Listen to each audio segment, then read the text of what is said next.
because I'll give it away for sure. Oh, hold on, all right, we're recording. All right, ladies, are you ready? We're going to split applique into two sections because there's just a lot of different applique, and since, you're probably all a little bit rusty from, about 2 years ago on applique, we're going to start with some basic things, and then we're going to move on to some heirloom applique. But, this is something, Meg and I had a good time last week because we discovered something that makes, this applique tool down here work. And it's so easy to do. And, so we're going to go ahead and we're going to start with, here's the applique tool. And I'm just going to make a square, a nice little square. Oh, I guess if I, cool. I just found something, Meg. You know what? What'd you find? If you hold the control button, it'll make a center, a circle. Right. Yeah. Oh, huh. And I was thinking, gee, that used to make a straight line, so maybe it's shift. Yeah, it's shift. It's shift. In this program. In the other programs, it's control. All right, so I had fun with that delete tool thing too. Remember, what was it? Hold the delete key down. Mm-hmm. Yeah. When I finally figured out how to get it going, I had a lot of fun with the design I was working on. All right, so there's my applique, and, remember, it doesn't actually have color stuff, so let me move this out of the way, and we will open up our sequence viewer. See, it's just all blue. It should, there's running lines underneath it. If we look at it on our draw ribbon, we'll see where there's, here's the running line, right? Mm-hmm. There's my placement. There's your placement, your tack down. And then here's your cover, right? Mm. And you can control these settings if you go into your segment settings. And here's your applique, how wide you want your applique to be. And we'll make this really wide, like 5. And what your stitch length, 2 is a little bit short. That's going to be for your running stitch. So let's go ahead and let's make this 2.5. And then applique density, I'm going to leave alone. On the commands, you can come in here and you can do a lock stitch. And let's change our color so we can see this a little bit better. Okay, so there's our nice little file. Let me turn off the draw ribbon. I think I might need the draw ribbon now that I think about it. So I'm going to come all the way back here, go round once, and we're going to go ahead and put in a nice little color change. So let me see if I can remember how to do that. I think I select that stitch, and let me zoom in real quick. Do the select stitch. Right, okay, those are my tie-offs. Okay, I have to do, here's my stitch nodes it's showing. Let me turn those off. Yeah. I'm trying to remember what we did that was kind of... We did the select stitch. Select stitch. Yeah, that's it. Okay. Let me go all the way back. So we have to do this little select stitch icon. Let me kind of go back around once. Okay. All right, so there we go. So I'm going to select that stitch. And there's a way to insert, and I've forgotten already, Meg. It's a week since I did it. I know, there's a way to insert. I thought it was a right click. Was it a right? Yeah, right click. Yeah. Yeah, and it's right click. I wonder if I have to turn this off for it to do it. I think you might have to. Huh. No, because, what I did was, no, we had that there. I haven't got my thing open. I should have brought the other computer up. There we go. Okay. There we go. Insert, stitch, color change. Color change, there. So we're going to go thread 1. Oh, you know what? Let me see what it did. Yeah, that's right. Yep, that's right. Okay, so now what I've got is, there's, let me zoom out so you guys can see. There's my little placement. I've got to get it, there's my tack down. Okay, so see, I've gotten those 2 changes, right? You've got to get the second one changed. The top changed. Okay, so we've got this color change. So you've got to do it from there. Right, I've got to do it from there. So let me zoom back in. Yeah. And let me back up a couple of stitches. Okay, that's a little jumpy. All right, so let me see if I can do it. Yeah, I did it that way. One stitch. Yep, one Yep. stitch back. And nope, that's not quite what I wanted. Okay. You know, oh, I'm in play. That's why. Sorry, I'm a lot of help today. Yeah. Yeah. Okay, I just want to get to that one stitch. And that's probably about as close as I'm going to get, I think. There we go. Yeah. Okay, so now I need to go back to this It's little easy when you do your stitch. stitch. Yeah. And it, you know, I'm still kind of it's there. in there. Yeah, it's there. So there's my stitch. Right click and color change. I'm going to pick thread 9. Okay, so let's go and look and see. Up, you know what, Meg? I missed it. Hold on. Yeah, you must have. All right, I'm going to take this. I'm going to turn skipped. this off. And we know it's in here, so I'm going to hit that one, select my stitch, hit that one, and let's see what happens when I change the color at this one. You have to play with this a little bit, but those must be the tie-offs, I'll betcha. Yeah, looks like it. Okay, so we want to undo that.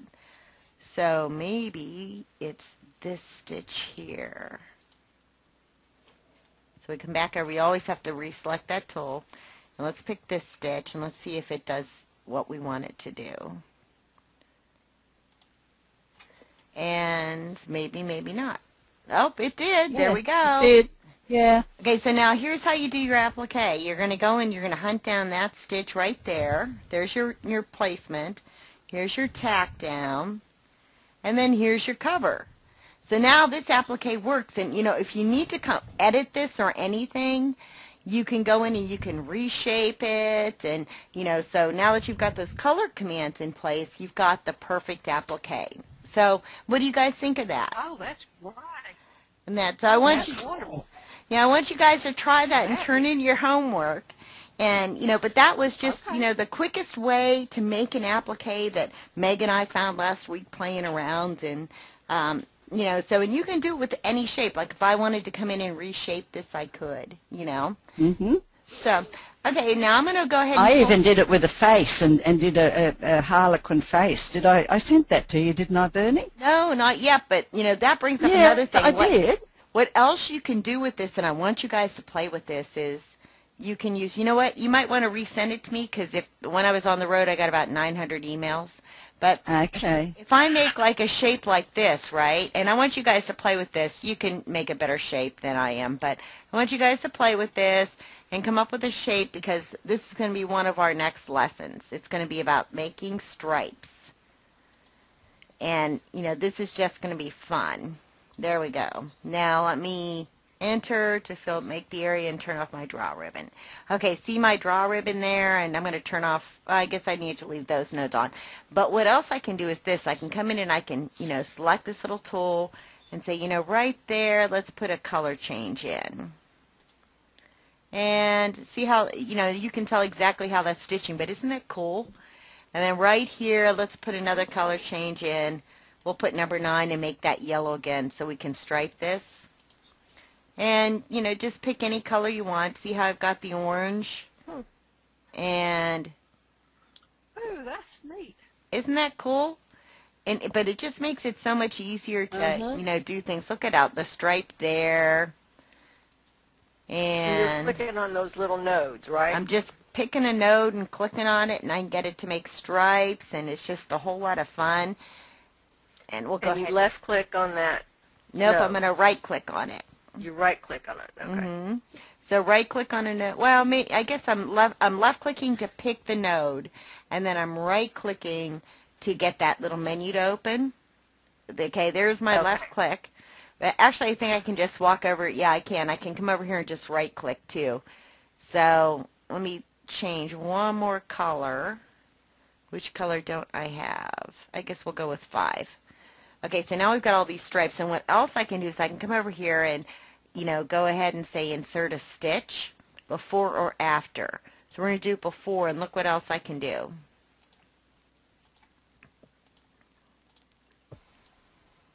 Oh, isn't that neat? So I can have all kinds of fun making stitches, and then I'm going to go ahead and color change. We'll go back to 7. See? Isn't that fun? And then, you know, once you do this, you can just reshape it any way you want. And you've got all those stripes in there, so you can have a whole lot of fun moving things around. But, you know, picture if you really, you know, really were organized and you did something in like a satin stitch, right? Like on this. We'll just make a quick diamond here. You could do, you know, really quickly. You know, there's my diamond, right? And it's kind of big, but I could put a fill in it. I could just come in here and let me select that. I could just come in here and say, you know what, let's put a color change in here too.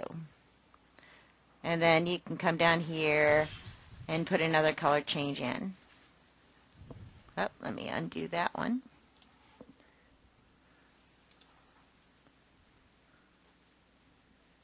And I guess we'll go with purple. See? You could even do that on your applique, which actually I think you ought to do. I think you ought to try doing this on the applique and making it more interesting.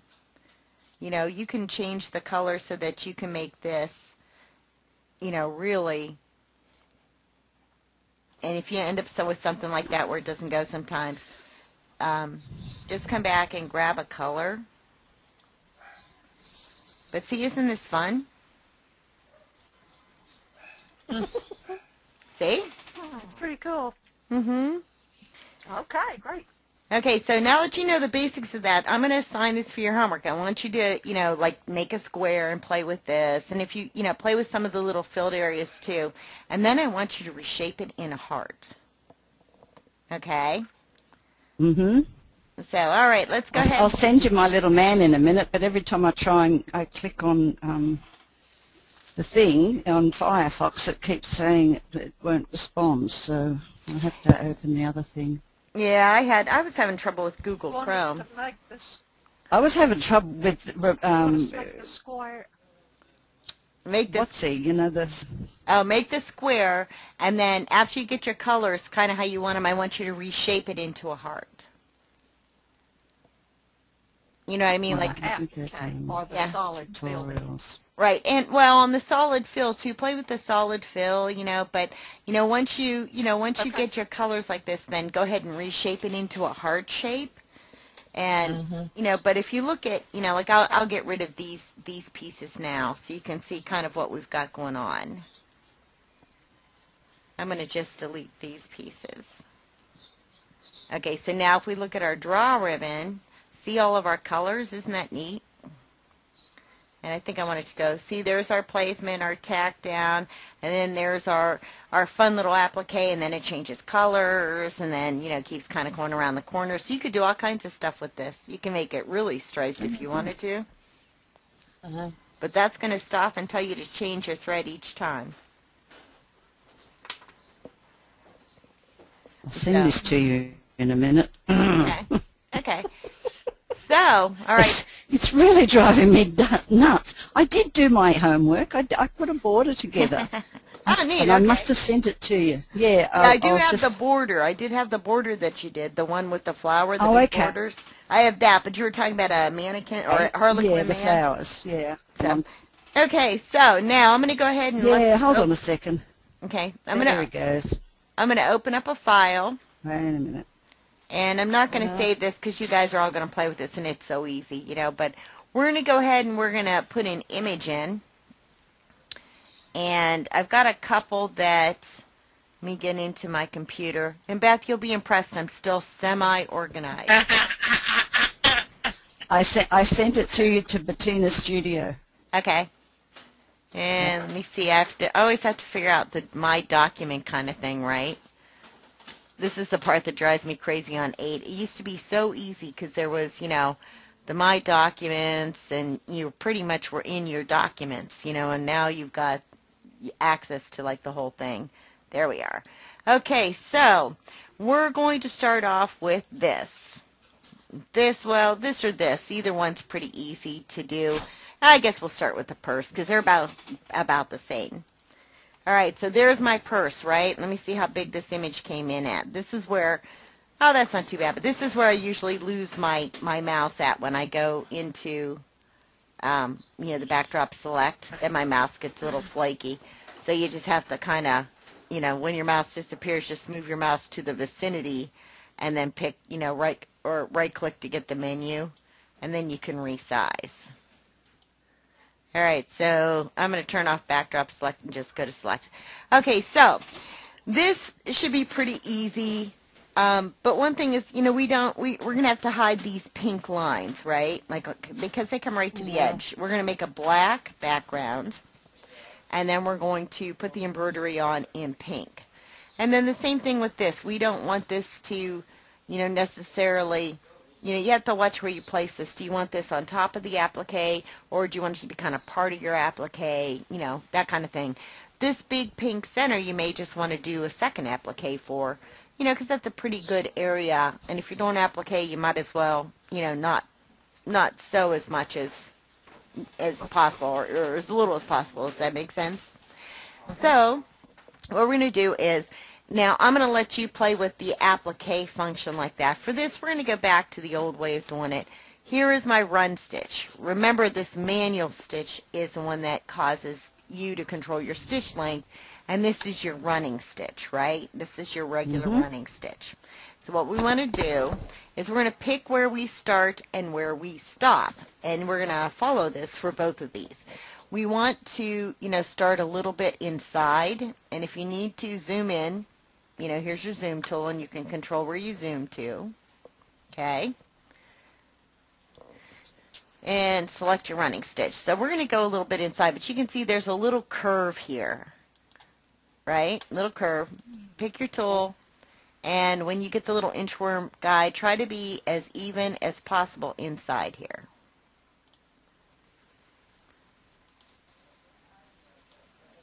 And, here's a little curve, right? So you're just going to start right-clicking here and making these curves. But this should pan. I guess I have my auto pan turned off.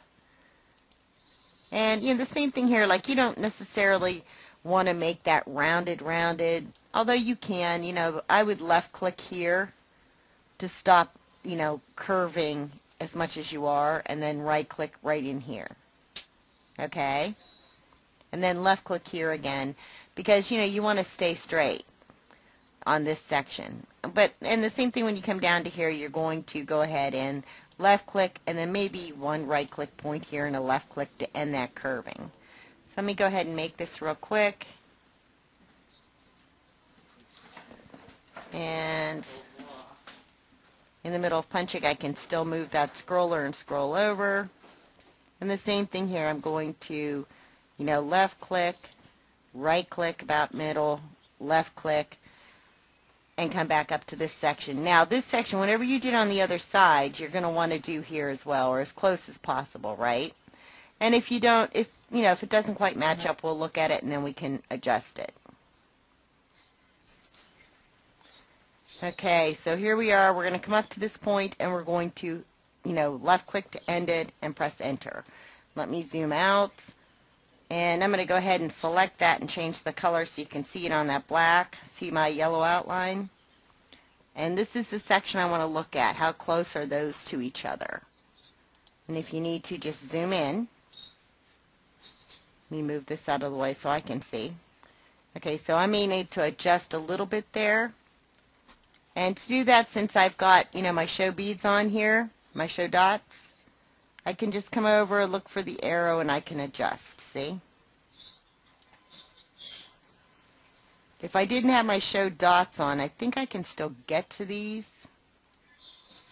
But let me check and I'll tell you in a second. Okay, here's my show dots, right? If I don't have show dots on, then there's nothing for this to register against. So I have to have show dots on in order to be able to find these little nodes here. When you're happy with the way that looks, I'm sorry? Oh, is Ray there? With the ladies? No, with the ladies. With X's. Oh. Okay, so have your sequence viewer on. Okay, here is our first line. Oh, you know what, Meg? I can hardly hear you. You talking to us? Yeah, sorry. I had the microphone over my head. Sorry. Oh, that's okay. Yeah, I do that. when you know how like you didn't have your auto pan on, and Right. so if you had your sequence viewer on, it would hide your scroll bars. You can actually minimize the area that you're working in, which is what I do, without having to minimize the whole screen. And I find this is really useful because then if you minimize just the area you're working in and you can set it to the size you want, you can have your sequence viewer down the side, and when you click to show the image you're working on with the screen size, it only goes up as big as that screen that you're working on. It's really good, and you can still access both your scroll bars sideways and Oh, you're talking about using the minimize up here. Yeah, and sometimes I forget to mention these buttons here, like I can fit to window. That's what Meg's talking about, like it's going to fit to your window. Yeah. But if you minimize your work screen, just the work screen, not the whole program, from the inside, from the little blue ones up there inside, right? You can have your sequence viewer on the outside of the program, on the outside of the screen, and your screen is still completely visible, and you can still access your scroll bars and everything else without it being in the way. Yeah, see, this shouldn't block your scroll bars unless you dock it. And I don't think I usually put it down the side. If I'm working on a big design especially, I put it down one side and leave it there because I want to be able to see where I'm up to next, Okay. It was just when you didn't have your auto pan on. Well, sometimes you can't see your scroll bars because you've got the sequence viewer in the way. Yeah, and see, what we're talking about on auto pan is when there's a setting, which a lot of the times, I don't know if it's off by default or not, but I turn it off because it's not predictable. Yeah. But the other thing you can use is, I think the arrows are what control, when you hit the arrows, that makes it pan. And but the other thing that's nice to know when you're scrolling, right? Like if I zoom into here, if I want to scroll, then my roll bar on my mouse will scroll me. And if you have an advanced mouse, I have a very basic mouse on this computer, but if I have an advanced mouse, then you can set that so that if you push the mouse to one side or the other, it'll scroll across the screen. But if not, here's your scroll bars underneath. And if something that happens, can be unpredictable too. Yeah, you want to do these in little nudges, okay? Because something That's like why this I happens. use the arrows instead. I use the arrows because at either end because it's more controllable. Yeah, you can use the arrows down here and it'll move in smaller increments, okay? Yeah. But if something happens where you slide too far or, you end up like wheeling like this too much by accident, no big deal. Just either click one-to-one or fit to window, and it'll just bring it back to the center. And okay, so we've got our first applique line down, right? And we know that it starts and stops up here. And what we need to do is we need to go into our settings. Now I can either go to, the segment settings. I can right-click to get to it. It'll get me to properties, right? Or I have like these little windows over here. Let me escape. This is telling me it's a run. If I click on this, it takes me into my segment settings. So I have a lot of different ways to do this. So whatever you're comfortable with, use. But I would try using all three of these because you never know when one's going to be quicker than the other. Okay, we've got this set at a run stitch at 3 millimeters. I would change this down to 2.5. Programmed line, so it's just going to be, just a line. That's all it's going to be. And then go to your commands, and you want to put a little lock stitch back here.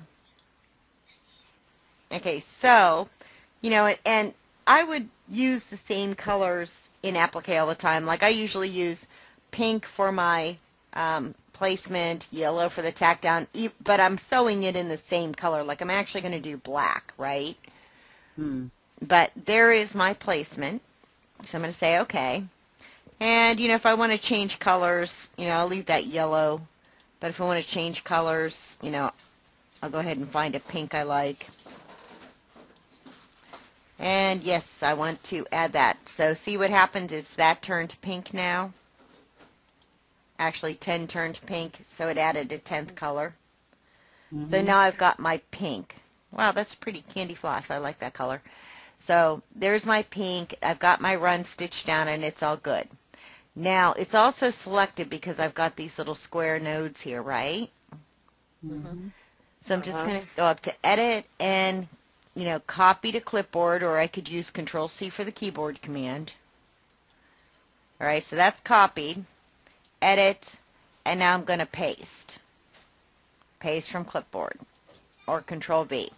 Okay, so this is going to stitch first, this is going to stitch second, and I need to change that color. Okay, so now I've got my placement and my tack down, right? And I've got a lot of other things that I want to deal with here as well. So what I need to do is I need to make sure that, when I do my final placement line, or my final, cover line, that I allow for a little bit of pulling, because remember we're going to do some stitches here. But we also have this section here that we talked about doing an applique in, right? Instead of doing, a lot of stitching. And we're going to do that last. So now these are satin stitches, but if you look, these are all pretty even right in here. So you could say, let's use my steel stitch, which is down here. And we'll use that, number 10. We're going to change it to number 10. And you could come down here and you're going to go ahead, and you don't want to go too far off. Like, see where my mouse is? I don't want to go too far past that placement line. Right on it would be fine. And then you're just going to right click and curve around here to make this. When you come down to here, right on the edge, you could go a little bit over and then come back around. Okay? And this, you could make this a continuous line. Let me back out. I don't want to go too far because I want to make sure that that's covered when I put the applique on it.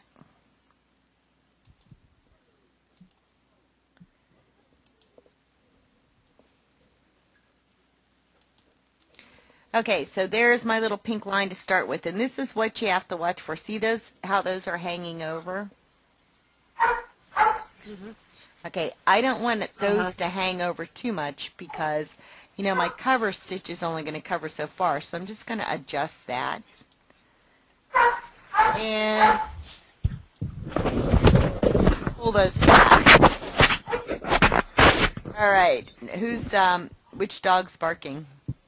My dog. My husband's playing with him in the other room.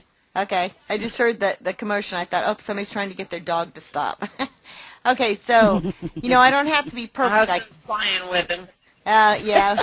Mine does that too. No, he's not, he said. He said he's not playing with him. All right, so, now if we do it this way, you're not going to be exact, right? But it's a constant motion. Right? And here's your still stitch. You can adjust it. Let me go back out here.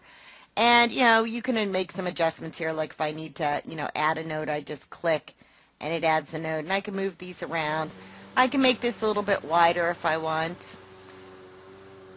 And I guess somebody's decided to mow their grass in the dark. I hear this lawnmower starting. It's like near dark, right? Sorry about that. I just shut my window. So you've got, you can do it this way, or, let me get rid of this. You can do these in stages. See how there's, it looks like there's a little overlap here? And it's going to be the same thing. You're just going to use that steel tool for something simple. You could use the satin stitching if you wanted to, but, the steel tool really is going to do, let me back up. And I'm doing all right clicks, right? So I can stop. If I just stop right there, I can control it a little bit better. And I can just start punching from there again so that I know that my in and out points match. But I don't have to worry about that overhang on that point, right? Yep. Okay, see the difference? Okay, now you are stitching. Yeah, it looks a little bit neater because, I don't have the point, right? But you want the point on the other side. Yeah, I don't. On the other flower, I mean. On the other flower I do, yeah. But on these, I want to make sure that my cover stitch is going to cover up that stitching, okay? And, you know, on this one, you know, I've got that little flower right there, and I can just, you know, grab this little run tool real quick from here and just run along, you know, my placement line, right? And then flip back to my steel tool. And this one, you know, I'm going to left click because it's a little sharper point on that. And there we go. Okay, so there's our first little flower, and that was pretty quick and easy, right? But what I need to look at is what settings do I have on these, the steel stitch. So I'm going to select them from the view, and I'm going to hold the control key, and I'm going to ignore that running stitch. I'm just going to select these. Then I'm going to go into my settings, and here you go. I've got 2.0 millimeters. I might want to make that 2.25 a little bit thicker, right? Here's my satin. How much density do I want? I'm going to drop this down a little bit, and if you know, remember this is a little jumpy, so we're just going to go back like a notch. This is very narrow, so I don't want to put a pattern in it. I'm not going to use, you know, my jagged edge, which would make it look like it's furry. I am going to add a percentage of pull compensation, because what's going to happen is when I make my applique, right, in embroidery we generally don't put like the sticky backing on it, right, the iron-on backing, but really, you know, we should put something on the back of this applique fabric, whether it's the Stitch Witchery. I think now they have one that's a little bit pressure sensitive too, right, because you want this applique fabric that that we tack down, the black fabric, right? You want it to not be wimpy. You want it to be rigid when you stitch it down so that it doesn't pucker or shift, okay? So you're going to be stitching through something. So, you know, we want a little bit of pull compensation on this. And then underlay. Do we really need underlay? Yeah, we probably should do at least, you know, one line for underlay just to tack that down before it starts doing the satin stitching. Okay, on your commands, of course, you know, we're going to leave it at bubblegum. Thread tension's fine. We want a basic lock stitch. And there we go. Okay, see how that dropped the density down? Okay, let me get rid of the beads so you can see. See how my density dropped? Okay, you have to decide if you want more or less density. You're stitching on top of fabric, remember that. Okay? So, you know, do a little test stitch to make sure that's enough for you, because if I don't think I can actually hide the picture on here, can I? Yeah. Image. There it goes. Okay, see how thick that is? I'm used to an icon. They need a little icon on there. You know? Oh, yeah, I can lighten it too, by the way. Yeah. So I can lighten the image. Okay. That makes it easier to see, doesn't it? It does, yeah. I always forget about that, too. This is just getting more and more fun. It is. Learning more and more and forgetting all the other stuff. Okay, so now right here, now that that's a little bit lighter, we can see a little bit better. Right here, I might want to make an adjustment. Okay. Let me go over to select. See if I can select just that piece. Oh, you know why? Because I have those all selected. And it's that piece right there. Turn my beads back on. I might just want to pull that one down a little bit more.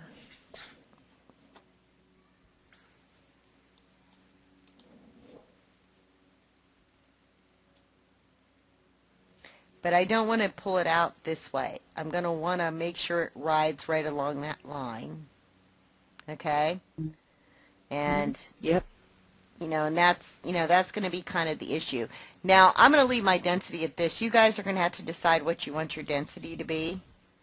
But I am going to adjust this now that I can see a little bit better, because that's bugging me. So you've actually put the fabric on that you're going to stitch on before you do this? Right, before I do this, because remember, this is my placement. That's going to tack the fabric down. Now I'm doing the stuff on top of it. And you cut it out after you've done the tack down?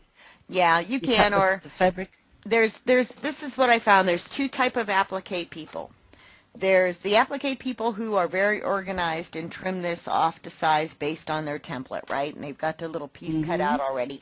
And then there's the rest of us. We slap a piece of fabric on here. And let it do it. Yeah, we stitch it down, right? And then we cut this off around here. Okay, now be very careful when you cut. There are applique scissors that, you know, help make sure you don't cut your fabric, and don't cut right on top of that placement line. You know, that placement line is set back, you know, we're set back just a little bit right now, but that placement line is set back there for a reason. It's a little bit further back than where your cover stitch is going to be.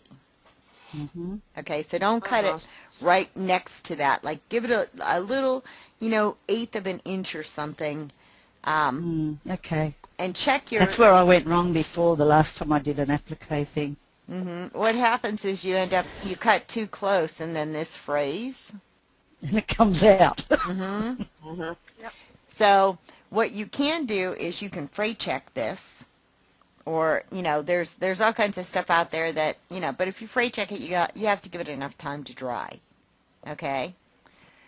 But, okay, so we've got this, and then you would do the same here. You're going to come here, and you're going to say, okay, what do I need to do?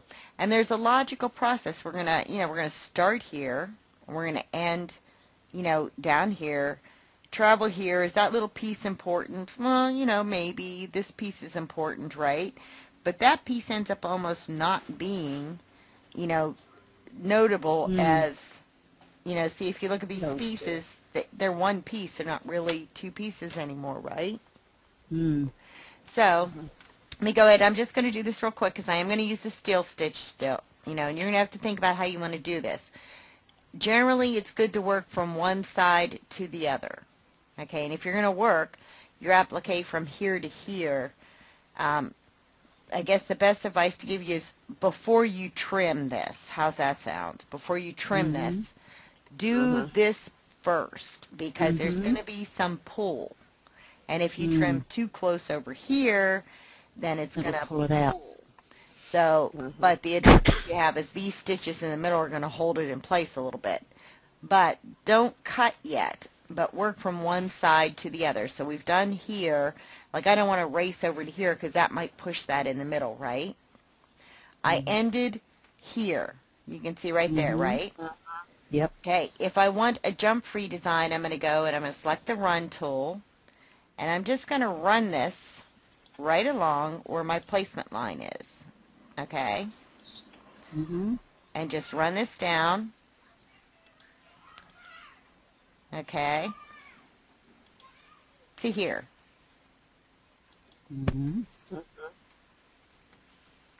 And why is that on canary? Hold on, let me check. This is not supposed to be on canary. It's supposed to be on pink. Okay, so, you know, there's my run line. Okay, now I'm going to come back to the steel tool. And I'm just going to pick up from right there. And here, remember, we want these points to show. So I can come down here, and I can just continue along here. And if you mess up, you know, you can press the backspace key, right?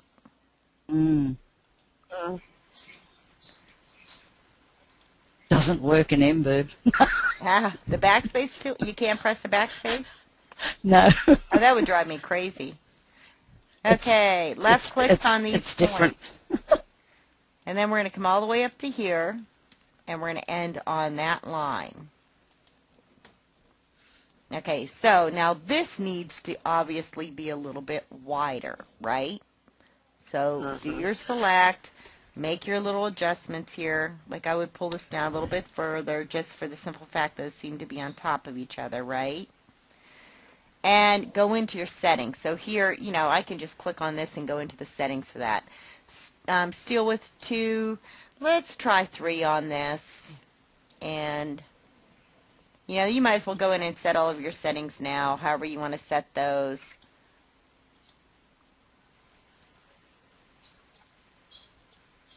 I did perpendicular. I might do 2 lines on this. And, of course, your lock stitch, right? Okay, now you can do your, more fine-tuned adjustments. Oh, that looks a lot better. Mm-hmm. So, and, this is pretty easy with the steel stitch, right? This I'm not, let's see. Is that other one coming to a point? That's what I'm wondering down here. See where I'm not coming to a point? And the other one too. Don't panic. Just pull that down a little bit more. And let me look and see. Let me zoom out. 101. In order to get that point, would you double click there?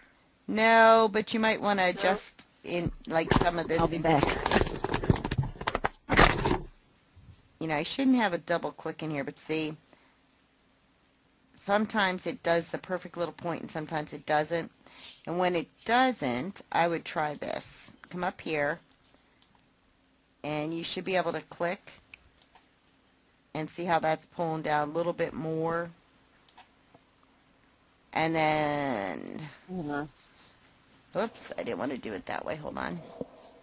Sometimes, if you don't get the little arrow, you move things. Okay, so at least that looks a little bit more like the point, right? And the same thing up here. I don't have that point quite. And let me see if I can do it. On vertex select. See where I'm going to zoom in so you guys can see what's going on. When I go to vertex select, this one with the red, see I get these little, little fine tuners here. See how that adjusted that now? Let me zoom down to this other one. Okay, that one's not looking too bad, but I can pull that back around. Okay, so these little, when I go to vertex select, and you're probably not going to remember half of that because, half the time I forget it's there, but, vertex select, this is different. This is when you're selecting a stitch. These tools up here are when you're selecting what you've created. Here's the normal select, okay, with your bead showing or your dot showing right here, okay? This is vertex select. If I don't have vertex select on, what I get is I can just move those nodes. But you can kind of see the little bars on the side?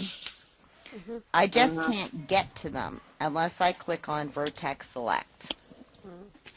Then I can get to those little, arms, and you can really reshape some things. But that'll help with those points too, okay?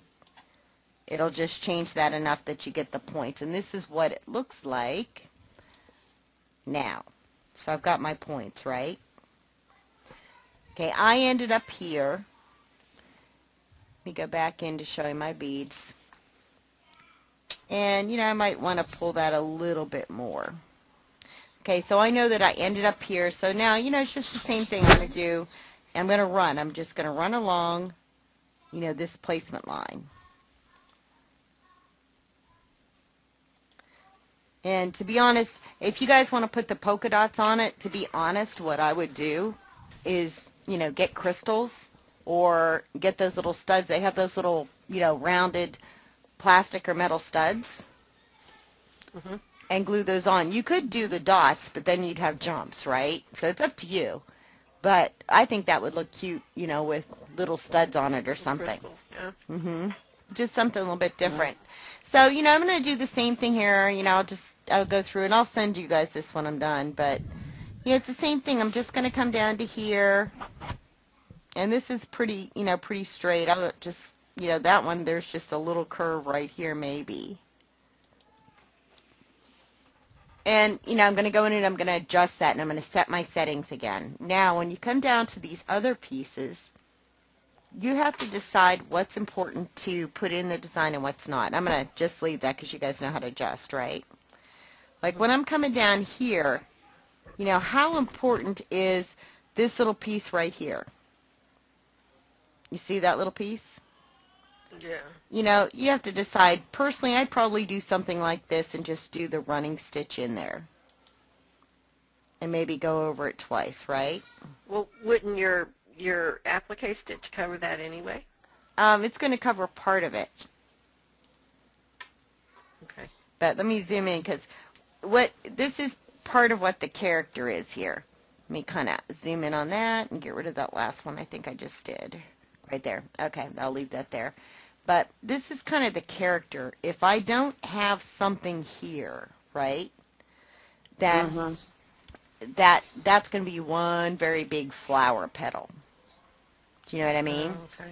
But, Yeah. you know, I could, you know, go to here and I could just then, you know, use this tool and come in and say, you know, I'm going to go ahead and make that a little bit dramatic, a little bit deeper, and come out to here, which might be the better way to do it. Because you need that to break up this, you know, that pattern in the background, right? Yeah. Let me turn on my notes. Because I want to start, I would want that to start here. And then I would want it to end. Oh, hold on. I might have to move that for a second. I would want it to end down here and start here. And the same thing's going to happen with these pieces. You know, it's just going to be alternating back and forth between, you know, my running stitch and then satin, because this is one big piece, and it you know, adds to the character of the design.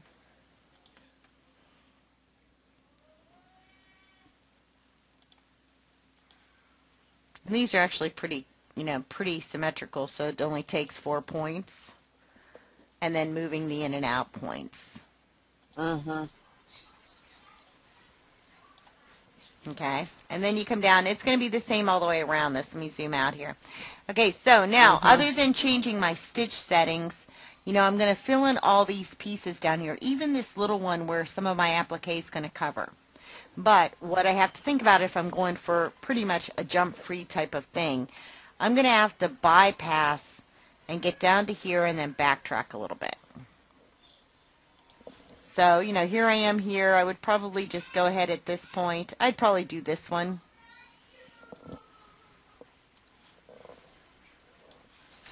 And I'll move my in and out points later on this, but you guys know, you know, what the logical process is on this at this point.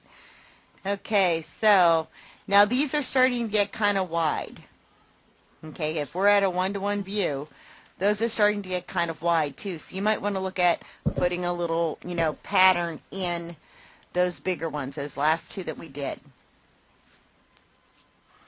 And then in this one, because that one's going to be wide as well. But at this point, I would come and I would go down here over to this piece. Do that piece.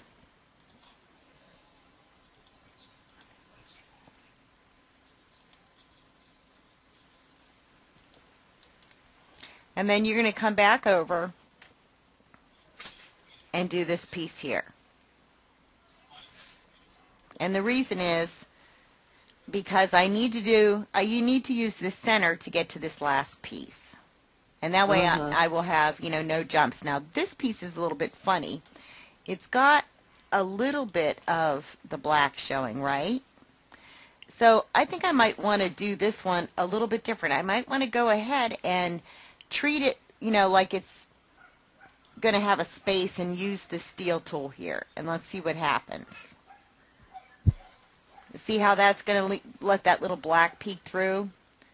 And even though I might have to adjust this a little bit, and, you know, of course I would change my settings, right?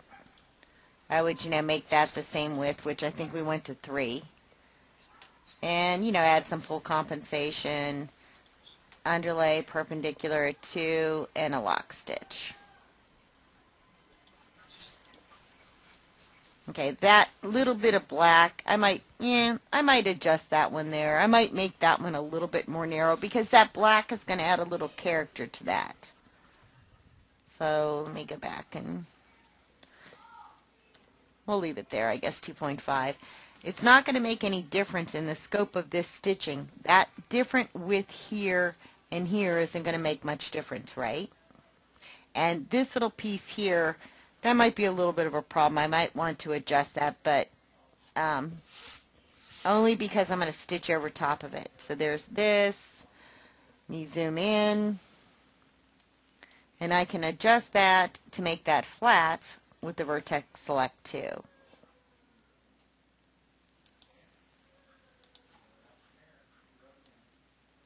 I guess not. Oh, because it's a left click point. I'm thinking, why is that not giving me Vertex Select, right? We'll just make that a little bit wider because I do want some of that character to show, right? But I'm going to move my out point, maybe. Yeah, once I select this, I'm going to move my out point up here.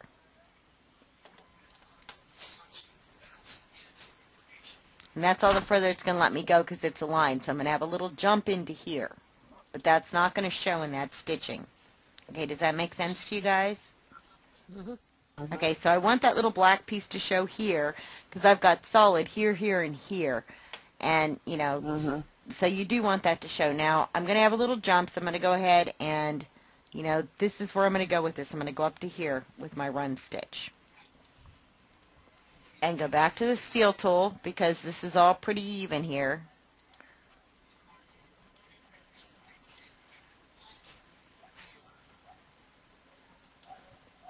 Okay, so, and of course, you know, I would adjust the size, and I'd probably make this a little bit rounder, a little more round here.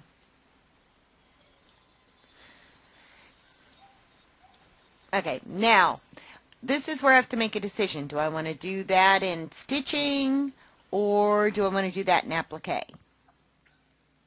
And my personal preference would be to do it in applique. So on this one, I'm going to treat it a little bit different. I'm going to start, you know, right here, so I don't have a jump, right? I'm going to come around, and that's going to be my placement line. A little bit inside, not too much. Now, when you say placement line, that shows you where you put the piece of fabric? Is that what you mean by the placement line? Okay. And then to make sure that this closes, I'm going to go up to auto close. There we go. And I'm going to go ahead and hit enter, but I'm going to change this to, I could, you know that you're going to use pink, so I will go ahead and leave that at pink. It'll just be a continuous process. There's my placement line right there. Okay, then I'm just going to select it. I'm going to go back to, you know, edit copy, edit paste.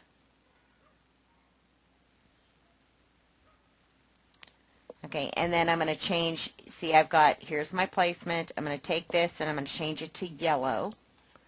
So now there's my tack down, right? Okay, so, and the reason you put that color in there is you want that color stop. Okay, I don't think I can change this. Let me double check something. Nope. I can't change this from here. Some of the programs will let you go in and change that automatically to a steel stitch or satin border. This is not going to let me do that, but that's okay. To make sure that I get this covered, I'm going to zoom in, and, you know, I'm going to use my steel stitch, but I'm going to do something a little bit different. I'm going to start here, and I'm going to dead center on this line. So there's my placement, and I'm just going to right click to get the curves. And you're going to want to try to stay on that line, so watch how your line here is behaving, okay? Because we're going to dead center on this line. And when I get to here, I'm going to right click. That's a right click on that last point, and I'm going to auto close it. Then I'm going to hit enter. Now, on this, you know, you can go in, go to select, make sure your beads are on, and, you know, you can start adjusting this as needed. You would have, you know, adjusted the other one too to make it a little more, you know, symmetrically round. But I need to make this wider. And I do not like where that bead is.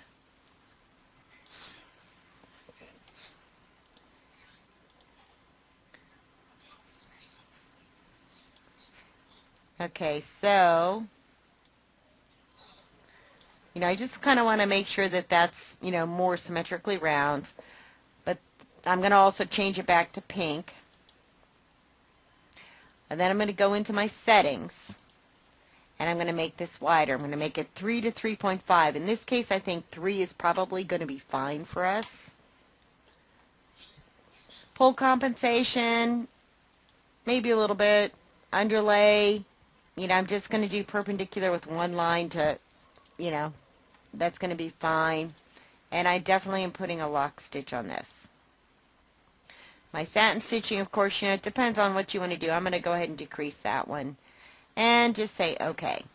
And there you go. See, I've got all my lines covered. Okay? You can see the yellow line underneath. That's what you're looking for. You're looking to make sure that those lines get covered well and there's enough on each side. Okay? To make sure that that does not show. Alright, so here's what we have so far. Now we have to make a decision. Like this line right here is not going to show. We pretty much have a jump-free design other than, I didn't change my in and out points on this, but you guys know to kind of do that as you go, right? And now we have to decide. We're going to put our applique stitch on, and does this handle go on before the applique stitch or after on this whole applique? We're also at this point going to trim our fabric. Okay?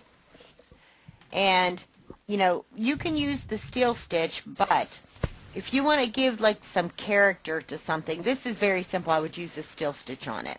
If you want to give some character, like maybe make sections wider or more narrow on an applique to give, the whole design some character, you would use the satin tool. But on this one, it's very basic, so we're going to use the steel tool. And we're going to use our auto close option because what we want is to make sure that those ends meet up very neatly. So we ended here. We're now changing colors. I'm going to take this color and turn it into, I don't know if that's black. That looks pretty black, right? It's blue. Okay. Yeah, it looks black on my screen. Okay, so this would be, yeah, that looks pretty black, right? Okay, so I added it to number. You say so. Yeah, it's black here. There's number 11. Looks blue black on to me. Number 11 looks blue too. It hasn't changed, has it? Number 1. Number 1 is how blue. about just when you come down here? If I select this, right? If I left click on it, it says you want to add it to number 12. I say yes. It just adds the color. Okay. If I come over here and I select that,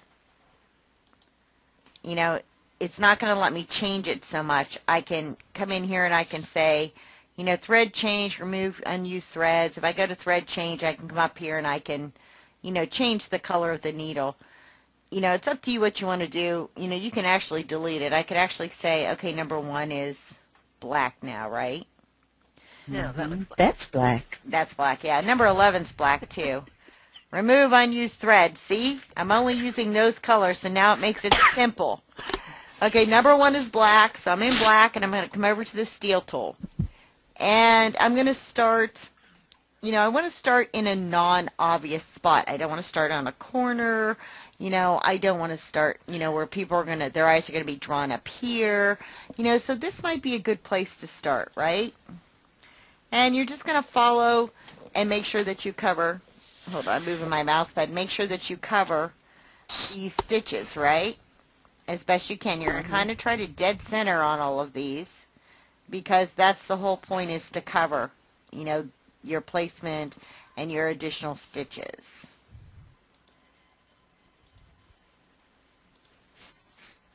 And as you can tell, I've decided that the handle's cute enough it needs to go on last.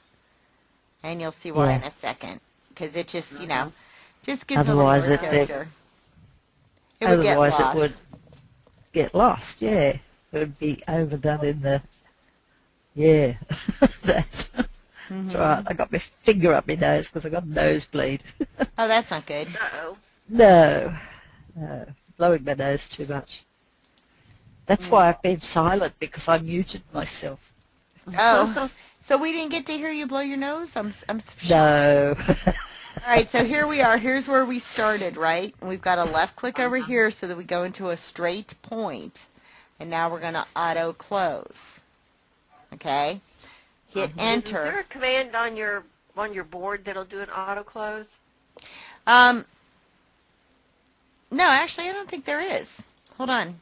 I've never seen one. Yeah, no, you got to come up here and do auto close up here. There's not even a hotkey command for it. Like if I go like this, right, and I auto close, if I hit enter, it doesn't close on a steel stitch. It will on this area, okay. but then you get funky things when you try to edit. So, you know, you want to... Okay. So here's my steel stitch, and you can see... Let me hide the image so you can see what's going on. Okay, see I've got... That corner doesn't look as good as the other one. Up here? Yeah, I rounded. One on the left. Left one. Right here? Yeah. Yeah. Picky, I'm telling you guys. I'm just messing with you. You can wondered mess. it was going so We good. just ignore We you. didn't know she was muted. We thought it was going really good. I'll mute myself again. Oh, you know, Oh, you know I she's feel it's just hurt now. razzing you. She's Of just course she is. I know. razzing you. So am I. All right, so on this, you know, I'd have to maybe add something here. And or I can play with the vertex. Yeah, Yeah. whatever. Yeah, you know, because it's not going to show up too much, but what I did was I hit here and I angled here. So I could, I could do that. I could kind of move that and, but, I'm going to go ahead and leave it right like it is for right now. What I'm more worried about is see my pink stitches peeking out. See? I don't want that to happen. And I used a steel stitch. Now, if I had used, a satin stitch, the satin tool down here, it would have taken me longer to do, and I would have more control over something like that. In this case, let me go back out, 1-to-1. Maybe if you didn't come in on such an angle. I could try to come in more direct, but, with this curving, it's a little tough sometimes to come in more direct. But nonetheless, I still need to, You can't change your density to do that, to fix that? No, but I also, Or if I width, look at you this could- steel stitch, okay, if I look at what my settings are on this steel stitch, I didn't want that to be black. I want that here. Hold on.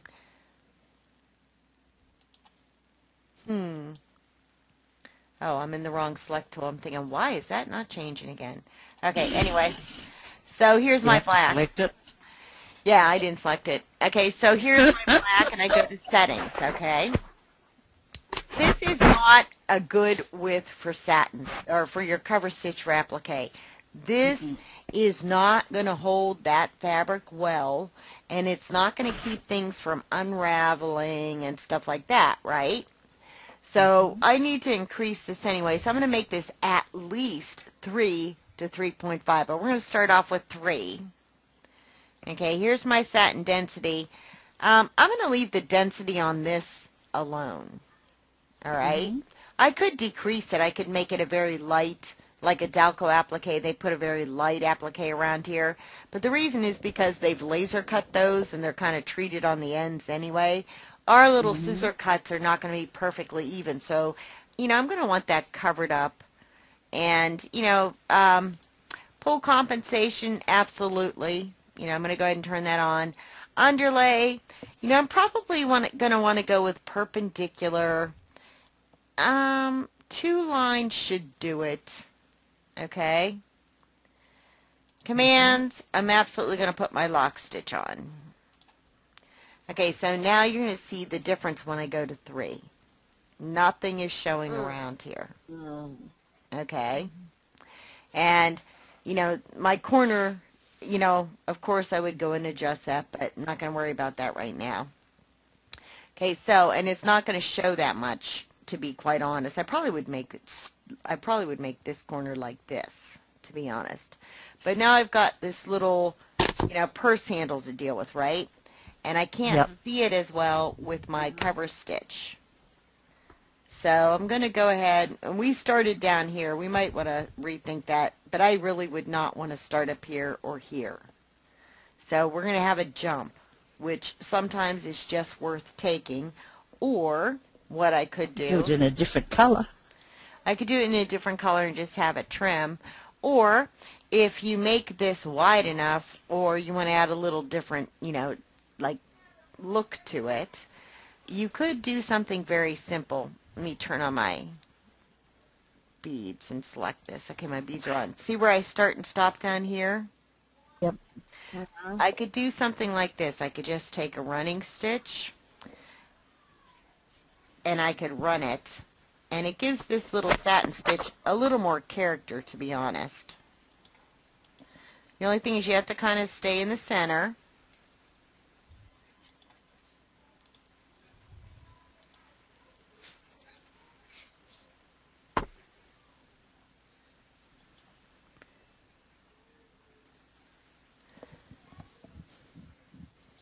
And I'm going to end up backtracking a little bit, but that's okay, because it does give it a little character. If you wanted to give your purse even more character, you could, run lines through there, but I'm not going to worry about that right now. And I forgot if I right-clicked or left-clicked. Yep, left-click.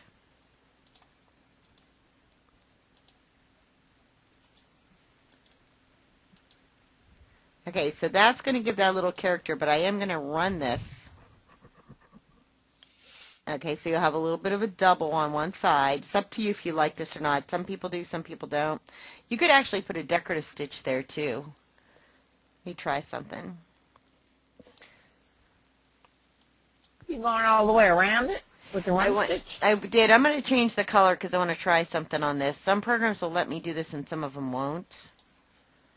Okay, so I want to change this to this so I can see it. And let me zoom in. Okay, so here's my in and out points. And I think on this program I actually could stop where I started because I think it'll automatically do this. But we're going to do a little test because some of them do and some of them don't. Let me zoom. Hold on. Okay, what I'm going to try to do is move this up to here. Move what? My out point. So I wouldn't have to run twice. And I think this program does it. Some of them don't. Some of them, when you get a run, it's just running. It's running, start and stop, yeah. Right. That's what I'm going to double check on this to see if it'll let me do it. Okay, so we've got, there's our little black, and there we go. And see, it's going to automatically do it. Did it auto do it for me? No, I don't think it did. It looked like it did. Yeah, let's go back. I have to zoom in to see it. Yeah, there we go. There's our around. Okay, and this is what, because I should stop there. And I went ahead and went over, but hold on. I want to zoom in, because if it does this, then that's great. Okay, so now we're going to watch and see if it comes up a second time. And it must, because it, maybe not. I'll bet it doesn't. I'll bet it doesn't. So you'd have to. I can't see it. Yeah, it's not going to do it. It's not going to actually.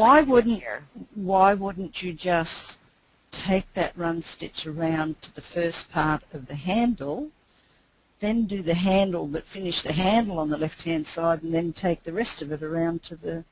You could, but then you've got to worry about that center section. You could do that, but you can see how it kind of gives it a little more character. Yeah. And, so it's up to you if you like it. Probably I'd do it like this. Okay?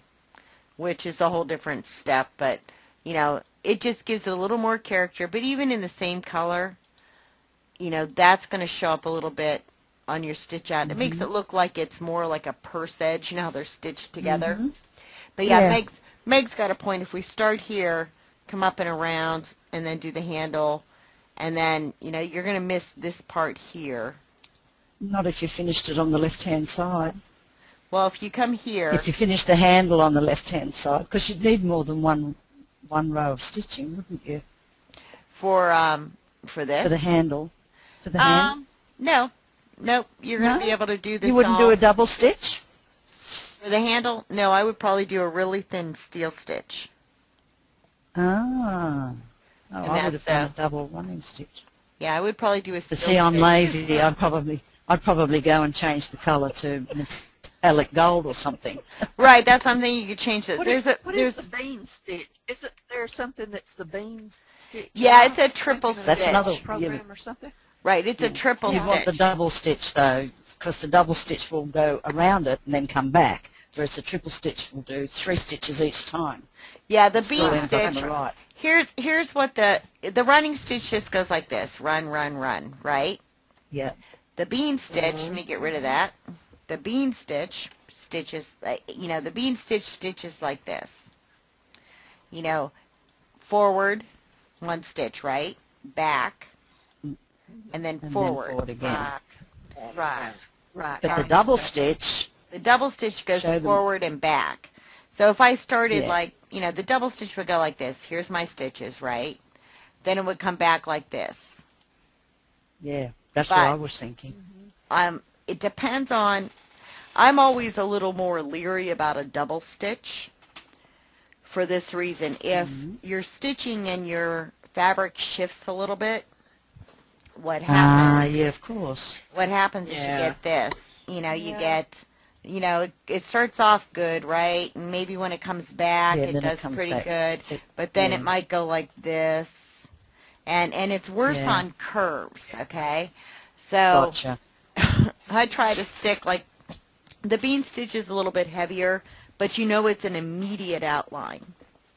And the single running stitch is just basically, it's very light. It's very, it's a very light stitch. Now, we've all learnt something there. I wouldn't have even thought of it not matching up. But if you want to just do the single run stitch with a little, little more accent, you can always put in a little heavier thread too, because there is a 30 weight embroidery thread that's just a little bit heavier, that on a single run stitch makes it show up a little bit more, but not quite as dramatic as that triple. Okay, so the more I thought about it, you could do that run stitch, but the more I thought about it, I'd change the color anyway. And Meg's right, I would make this, probably silver.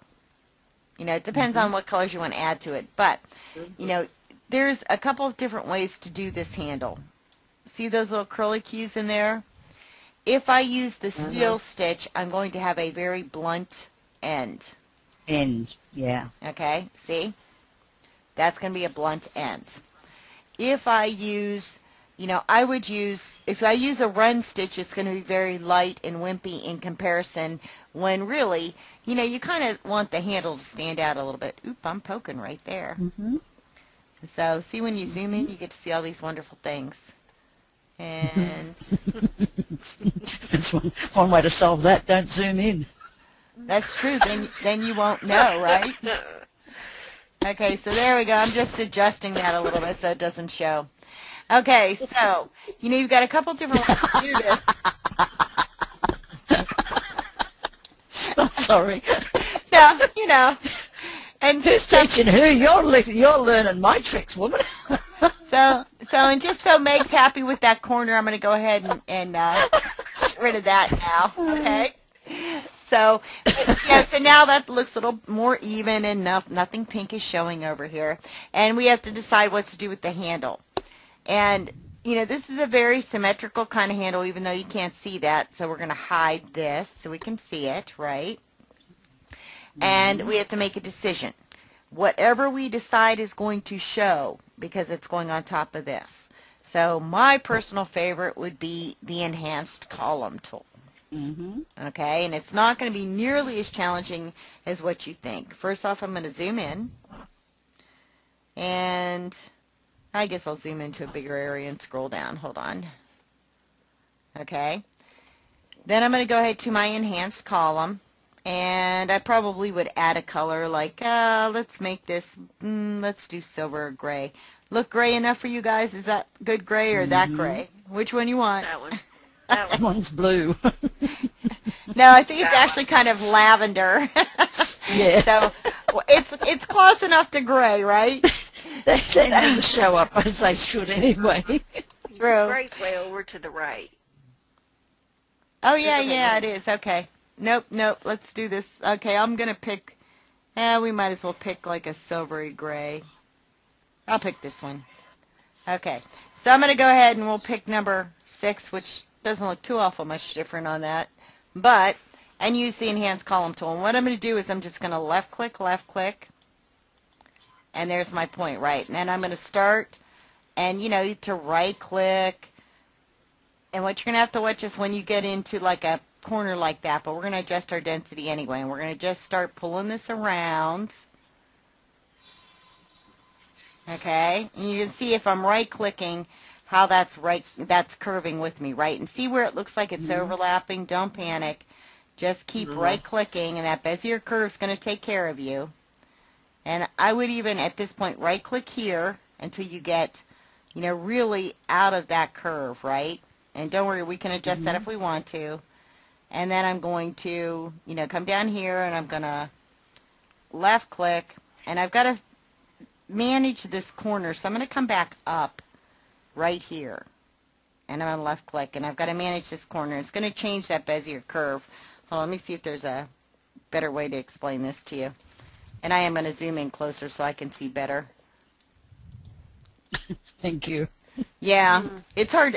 Like I zoom in as close as is humanly possible because it makes it just so much easier. So do I. Yeah. Okay, so I'm going to do this in 2 pieces because I can handle the severe curve, but I've got to plan it. So I'll show you how to handle the curve. Ready? Okay, so left click, right click, right click. I want to be careful in here, so I'm going to right click and pull over to here and trust my Bezier curve. See how that curved? Same thing here. I'm going to trust that curve. See? Okay. See how that's curving for me automatically? Yeah, I love it. Okay, now, I don't want to overlap that outline, so I'm going to pull that out a little bit. And if I don't like something, I just backspace and reset the point. Okay? As a matter of fact, I don't like either one of those, so we'll backspace and I'll come in here and control that a little bit more. And I'm going to still be curving, but when I get to this corner, I'll adjust that, I'm going to have to come down to this corner and think like a mitered corner. Left click, see? And then I'm going to come up here and I'm going to left click and left click close to it, but I don't want to be on top of it. As a matter of fact, I should probably pull up further, and I'll show you why. I don't want to put a bunch of points on top of each other in those sections. It makes it a little more dense. It doesn't exactly do what you want it to do sometimes, right? So, and from here, I'm going to stop and I'm going to zoom out now. Okay? And then I'm going to continue along here. Turn all those things off so we can see it. Yeah, I'm thinking, usually it lets you zoom out, but I guess it didn't. I guess once I zoomed, it finished that piece for me. So if that happens, it's not a done deal. But see how I've got that nice one of them I noticed it did that, but I couldn't remember which one it was. And yeah, the one-to-one. I wouldn't use the one-to-one. But anyway, so if it does the curve. Yeah, don't panic. Just come right back here and just, start again. Start again. And, why I was trying to, well, we'll find out which one does it again. Let's see if I can zoom out without losing it. Nah, it does it every time now. This program's just no fun anymore. Yeah. I think it only does it on the column stitch, though. Yeah, because it used to be way back you could just even if you move it, if you move the thing, like if you go and click on your little scroll bar arrows or anything, it'll stop the bars. digitizing. Yeah. All right, so I'm going to keep going. You can see it looks like it's crossing at certain places, right? See how it looks like it's crossing? Well, one good thing, if you do cross by mistake, the program fixes it for you, so don't worry about it. But this is not actually crossing. It's because of the curves. Okay, when I come down to this next section down here, I'm just going to kind of zoom down and not worry about this being perfect. I'm going to have to worry about this down here. So, what the heck? I'm going to hit enter and just zoom in. Because I know as soon as I use those zoom tools, it's going to do it anyway, and I need to be zoomed. Okay?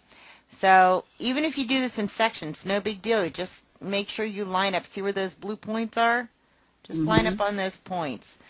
I have to go and think backwards here, so I'm going to, like how I did that miter corner. I want to be careful not to get that in there.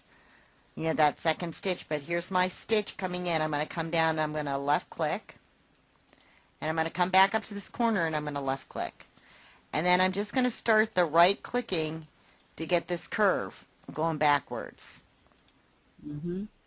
And just keep watching that curve as you go around.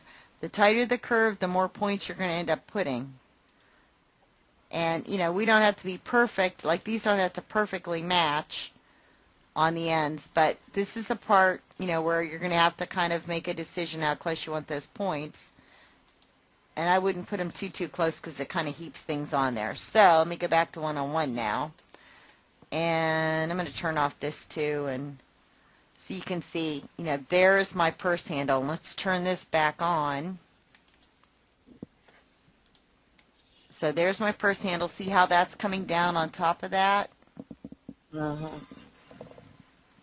And I must You've got that thing there. You've got that C, the little C. Yeah, for the little commands things right there. But see how that looks there? Yeah. Cool. That's pretty damn good to me. And from here, you know, I can just click on this whole needle because it's all satin stitching, right? I can go into my settings and I can say, okay, you know, what do I want this to have? You know, and it's going to get all of this. I would leave the density alone on that.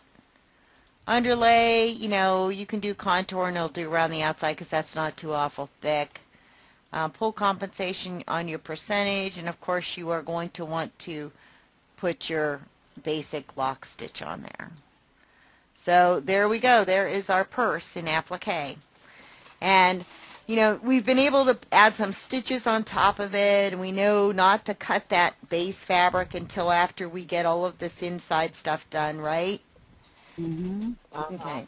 So I'm going to save this. I'm going to send it to you, and I'm going to let you fix all my boo-boos, okay? I want to start again. You can start again. I'll send you the picture too. But this one, you know, I didn't change all the settings on these, so, you know, these, you know, need change. This needs something besides being a wide satin, because that would be too wide.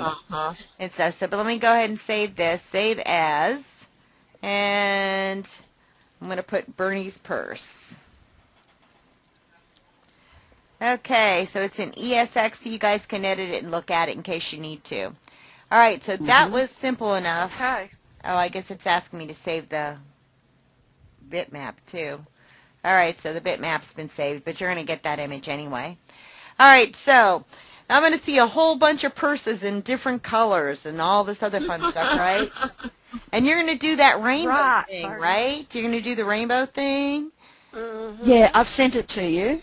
Oh, sweet. Okay. I sent you the man, the head. Okay, I'll pull it up for look at them. I'm sorry? Where can we look at them after you send them, Meg? Yeah, she sent them in on my email.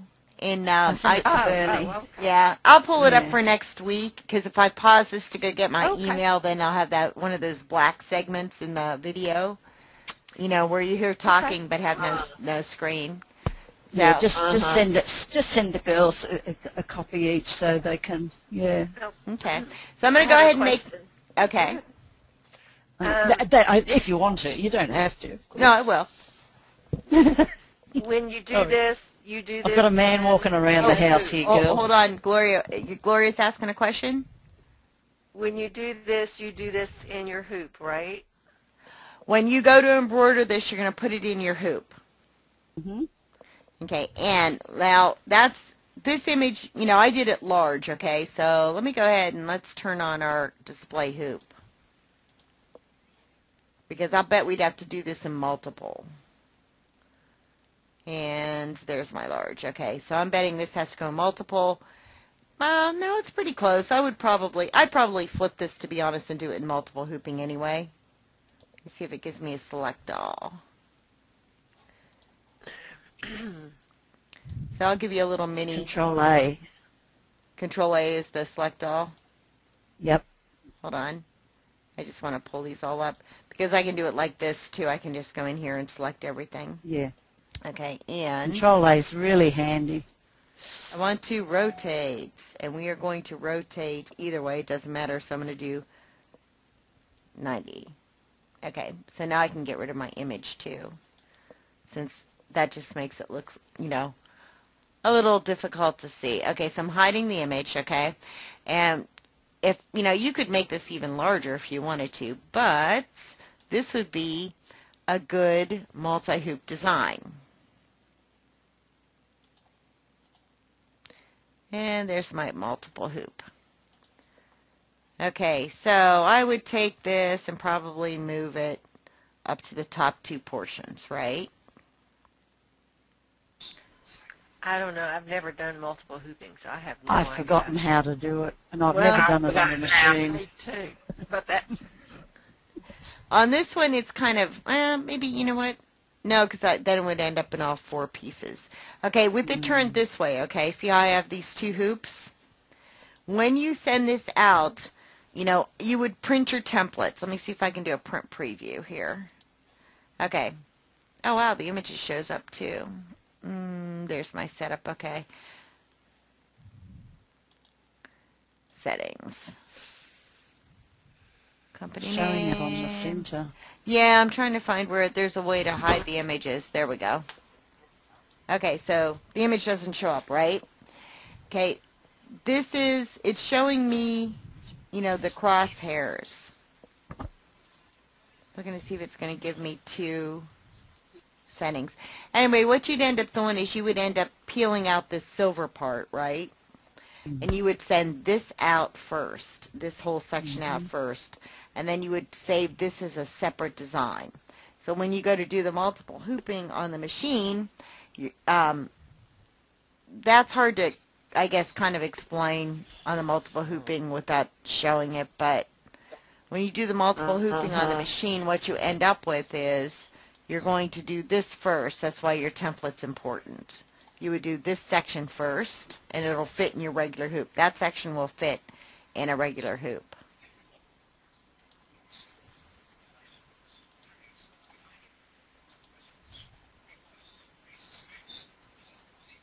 See? That'll fit into a regular hoop. So you would actually save this piece, and then you would have, this piece is now out of place, so let me kind of go back up here and select everything. Okay, see where that piece is? Okay, so you would save this, you delete, you end up copying this to your clipboard and saving this piece, and then you would paste this back in, and you would get rid of all of these. You would just literally delete them or save them, and you would move this and use your crosshairs and placement to, you know, and the multiple option, hoop option on the machine to make sure that these lined up correctly. And honestly, the way this multiple hoop program works, it would just be easier if you just did it in two sections and used the crosshairs and the multiple hoop option, that aligning option, to line things up. The Singer program, when you put that big frame on, you don't have to like save your design in two sections. It does it for you. In this program, you end up saving it in two sections. So you really are better off saving this piece, using the crosshairs from this template, and then saving this piece and using the crosshairs and that multi-hooping thing to align it. And I know that doesn't make any sense. Fit it into the... No, that's what I was going to do. Yeah, you can. Yeah, We're all, see, we're all thinking exactly the same thing, Bernie. I'm shocked. I'm just shocked that you guys don't want to try that multiple hooping thing. No, because I've forgotten how to line it all up and everything. I totally have not done it. No idea. Yeah. No, it's gone from my head completely. Yeah, you know what it is? It's I always had to remember this. Like, you know, you draw your crosshairs. I'm going to undo so you guys can see what I'm talking about, okay? All right, yeah, so... I'd forgotten it. I know it's something to do with the little thing inside the bottom down there, inside the markings. It's where it's got to be, and I can't remember. Okay, so here would be my template. I honestly would do it this way, right? I would print my template. See my crosshairs right here? Right. Okay, so what I would do is I would put that in the hoop first. Mark where you want this whole thing to be, right? You know, mark, you're going to end up, hold on, let me undo. You're end up printing a template like this first. Okay, you know, print, you know, the template like this. Okay? And then get rid of your handle. And then you're going to print individual templates. You're going to print this. So if you print that whole template, you kind of know where you want things to do. The whole template's more just a visual reference, right? So you know where this is going to lay on your garment, right? And then you would make these crosshairs first. And when you put this in the machine, you go to the multiple hoop option and you just drag your finger and put it in the center of the, you know, the hoop, right? And it's, you know, up, you move your needle position above your marked line. You don't have to go all the way up. You can go up like to here. You just turn the hand wheel, make sure that the needle lines up right here. You adjust it with your arrows, and that's your first point. I always went up, down, and over. So if you remember up, down, and over, you know how to do, you know, what direction to go in. So there's your first point. You know, you would just, you know, mark that. Oh, you know what? I always forget about these little tools. Hold on. So, you know, like if you had your needle line up right there, that's your first point. Then you use the arrows and you move down to here and you line it up over the line. That's your second point. So up, down, and then your third point's over here.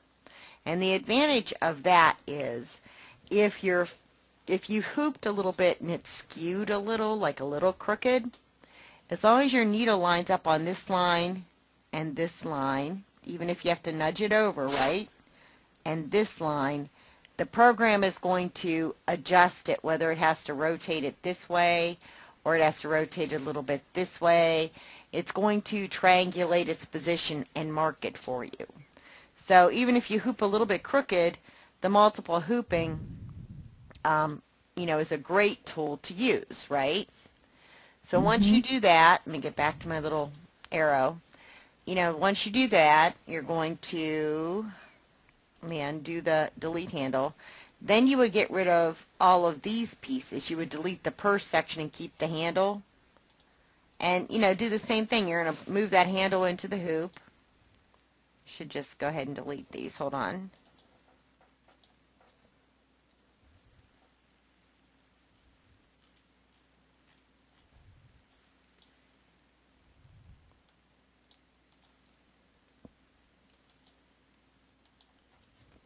Okay, so, you know, now all you have is just this silver handle, right? So you would do the same thing. Put it in your hoop.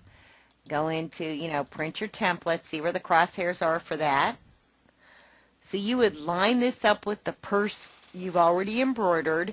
You would mark new crosshairs on the fabric.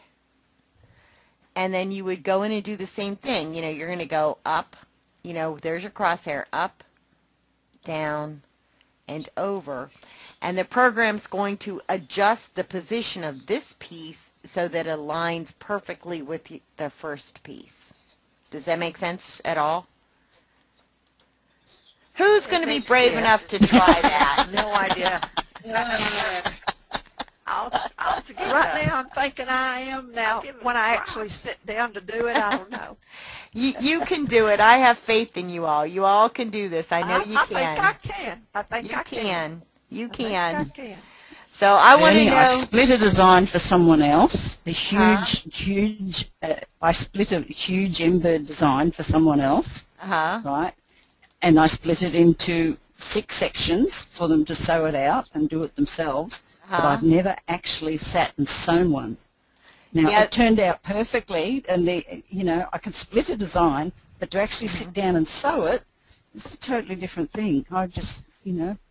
Well, the multiple hooping on here, I get a little bit frustrated with because it doesn't automatically split your design. So really, other than, I mean, it's a great feature to use even if you're just aligning a design like a logo on a shirt or something that has to be precise. You can use it with any one of the hoops. Just remember, up, mark your first point, and you turn that hand wheel down. You just look and make sure that needle is right on the marked line. and then turn your hand wheel back up and arrow down to the second line. And, you know, remember, up for the first line, down, align the needle on that other point using those arrows to adjust, right? And then over. And it can be either side, up, down, and over. And the whole time you're using the arrows to just make sure your needle is touching that marked line. And if you hooped crooked, which, you know, a lot of times we do, right? Even if it's just a little crooked, it adjusts the design in the hoop so that it stitches straight. You're talking about the arrows on the sewing machine, aren't you? Yep, on the sewing machine. You know when it asks for those... machine where the arrows are. Right. You know when it asks for those, you know, 3 placement points when you go into multiple hooping? No, because I've never done multiple hooping. Yeah, I've never done it, so... Be brave. Be brave. Try it on a small design, and you'll see, you know, you can use it on any hoop. Right? It doesn't matter. It doesn't have to be a multiple position design. I use that a lot to make sure that things are aligned precisely. But remember, up, down, and over. I can't remember. How do you actually set it on the machine? I can't. There's a icon, and I'm trying to remember where the icon is. Let me open up a new file. Multiple hooping or something. Yeah, if you look, how many of you guys have your manuals still? Yeah, I've got mine. Yeah. Okay, if you go to your manual, there is a fairly good description on multiple hooping, but there it'll tell you what buttons to push, how to handle, you know, dragging that hoop around. What most people get confused about is what direction to go in, up, down, or over, right? And I'm trying to think. I'm looking in my manual to see if I can find the page on the multiple hooping. I'm going to step away just a minute, and I'll be right back. Okay. Okay, multiple hooping, 134 to 140 in your manual. And, you know, they show you like this big, long file. But what most people get confused about is technically each design file is in your regular hoop, right? So you can create this big giant file. First off, you have to save it in sections in this program, which doesn't help. Or you can just use your templates, mark the placement of each section, right? And align it, you know, using the multiple hoop and that single hoop, right? Just treat it like it's an individual design for each section and that multiple hoop function, and you'll be able to align huge designs. Okay? It's on page 141 in your manual. Yeah, it depends on, see, mine says 134 to 141 for the whole process. Okay, now, I do want to show you, I'm going to send you this image too. And it's a little bit different, but you're going to have to think about what you would do on this. Okay, so any takers on how you would do that blue flower applique? No. Okay, what sections would you do first? No idea. I would do the ones with the petals that are at the back, the one that the line that you don't see the whole line. How about these green sections and the little red and brown sections? Oh, I wouldn't applique them? No, we're not going to applique. These would just be regular embroidery, and they would go down first. Well, Okay. On this, yeah, you would do these first. I'd probably there's one down the bottom that's over the petal.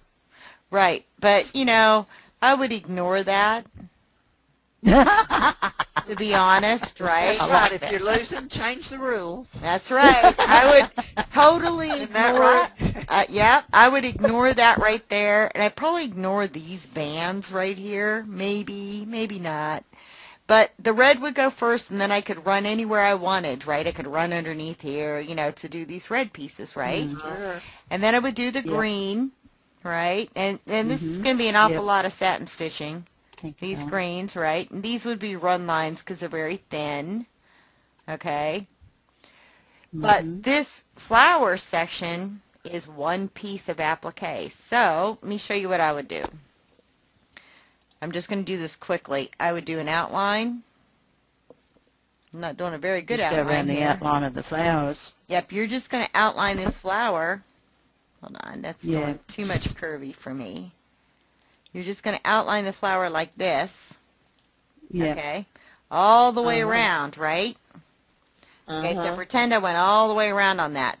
Then, when you do your placement stitching, all right, this is your placement. When you do that tack down stitching before the satin stitching, right, you can either put the run lines in here, okay, and then come up and tack down and run, run each petal, right? Or you could tack it down and you could turn these into satin stitching. But you can see this has a little bit of shading on it. See the little shading? I totally ignore that. Or if you don't want to... Yeah, because it's an applique. Right, it's an applique. I mean, you could still put the shading in if you want. Okay, there's... I'll get rid of that really bad placement line. But, that's what I would do, is trace this around there. You're going to want to be very careful when you trim, and you're going to want to be careful how you cover this, right? Because of these points. But, see, here's this little subtle shading. If you wanted to put the shading in, you're going to treat it like we did the purse. You're not going to trim this yet. You're going to put the shading in. And you can put the shading in on... I wouldn't put it in on all of them, but, you could put the shading in on some of these flowers, right? Nah. And, something like this, a little, you don't want to put maybe as much shading in as what they have on here. But, you could come in and you could do this. And I guess that's the closest color, right? But, to make the shading here, when you go into your settings, you're going to definitely drop your density, right? Yeah.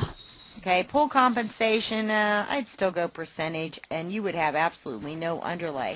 And you're going to have to be careful. I would make it a little more dense, but you're going to have to be careful where your in and out points are on this because, you're going to have either jumps or, in this case, here's my beads, right? In point, out point. You're going to want to make sure you have the least amount of run. So if you want to do a little bit of shading, you can see this outline's a little bit darker than this piece, right? So what I would do, and you'd have to kind of logic this out, there's my out point. Let me change that because that's going to drive me nuts. I wish they would go back to where they gave you like the, showed you what exactly you were setting. Okay, so you don't want it, you don't want it real heavy. You could do a fill in there if it's wide. But see where my out point is there? That's where I would take the line. And you're not going to want one of those wimpy lines. You're going to go in and you're going to tell it you want a triple run or bean, which is what a triple run is. And then you would pick up right here. And, even if you cover this part, that's okay. You'd still want to run this consecutively to the next shaded section, right? You just have to remember when you do that, when you pick up, you're going to want to, at some point, come back and run into these lines. Maybe, maybe not. I guess if you made that thick enough, you wouldn't need to. It would just outline it. But, I would probably at some point made sure that I came in and ran back into these lines. Like maybe you could start like this.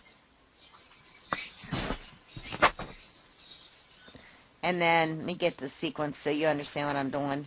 Maybe you could start with, this line, run into this. So your in and out point would go up here, but you have to be careful about where those run lines end up, see? And how you can hide that. And you're either going to hide it with density or you're going to go ahead and say, let's make the end point here and my out point, down here, and then pick this line up somewhere else. You know what I mean? See? So, you've got this, that's what I was thinking. And then you come down here, and then maybe you'd pick the line up, like you'd come up and come around here. Well, you've still got to go across.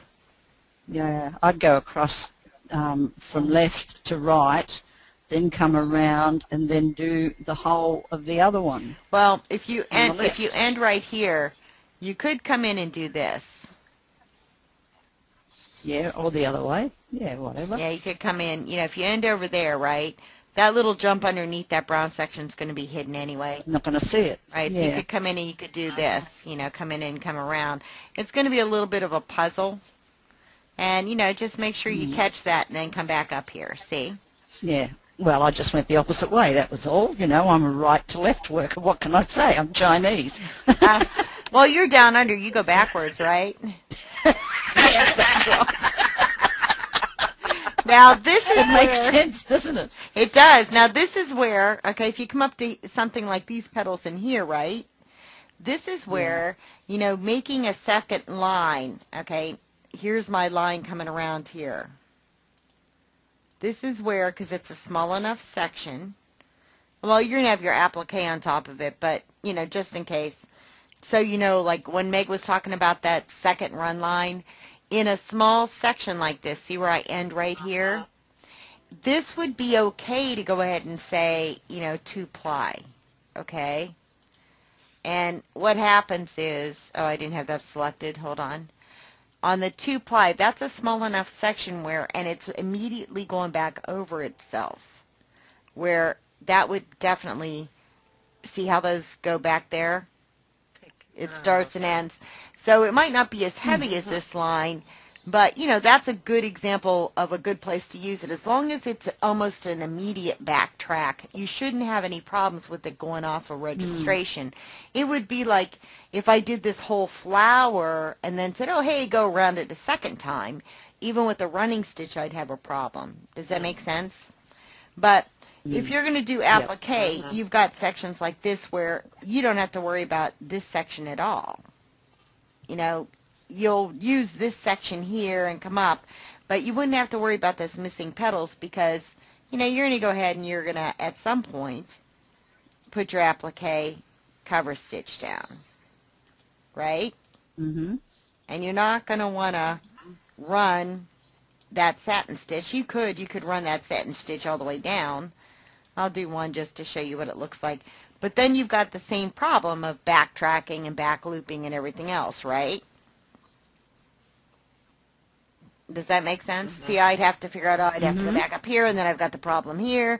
And, so I'd be going up here and stopping, and I'd be traveling, and then I'd be coming back, and then I'd be, and it would be a whole lot more work than, just having this nice little stitch in here to accent with the occasional shading to stand out. Like I would put shading in here because that's going to give you that like see how this is an underneath petal. Right. Like this is an underneath petal. This would be an underneath petal. I'd pick some of those petals that were maybe hidden by other ones, like maybe here, maybe a little bit here, a little bit here, if you're in a shade, right? To me, this should have no shading because it's one of the top petals.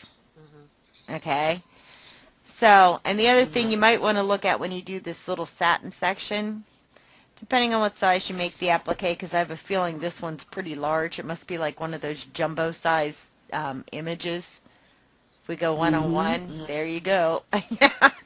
So, I'm going to zoom back out. But, the other thing you might want to think of when you do this is you might want to not use, like the satin stitching, because that's going to raise up and it's going to draw some attention. You might want to try one of these, one of these in here, okay? Mm-hmm. And it's going to give it a whole, see how it gives it a whole different texture. And that's going to look a little more shady than, a satin stitch. A satin stitch is going to kind of pop out and shine. That's what it's supposed to do.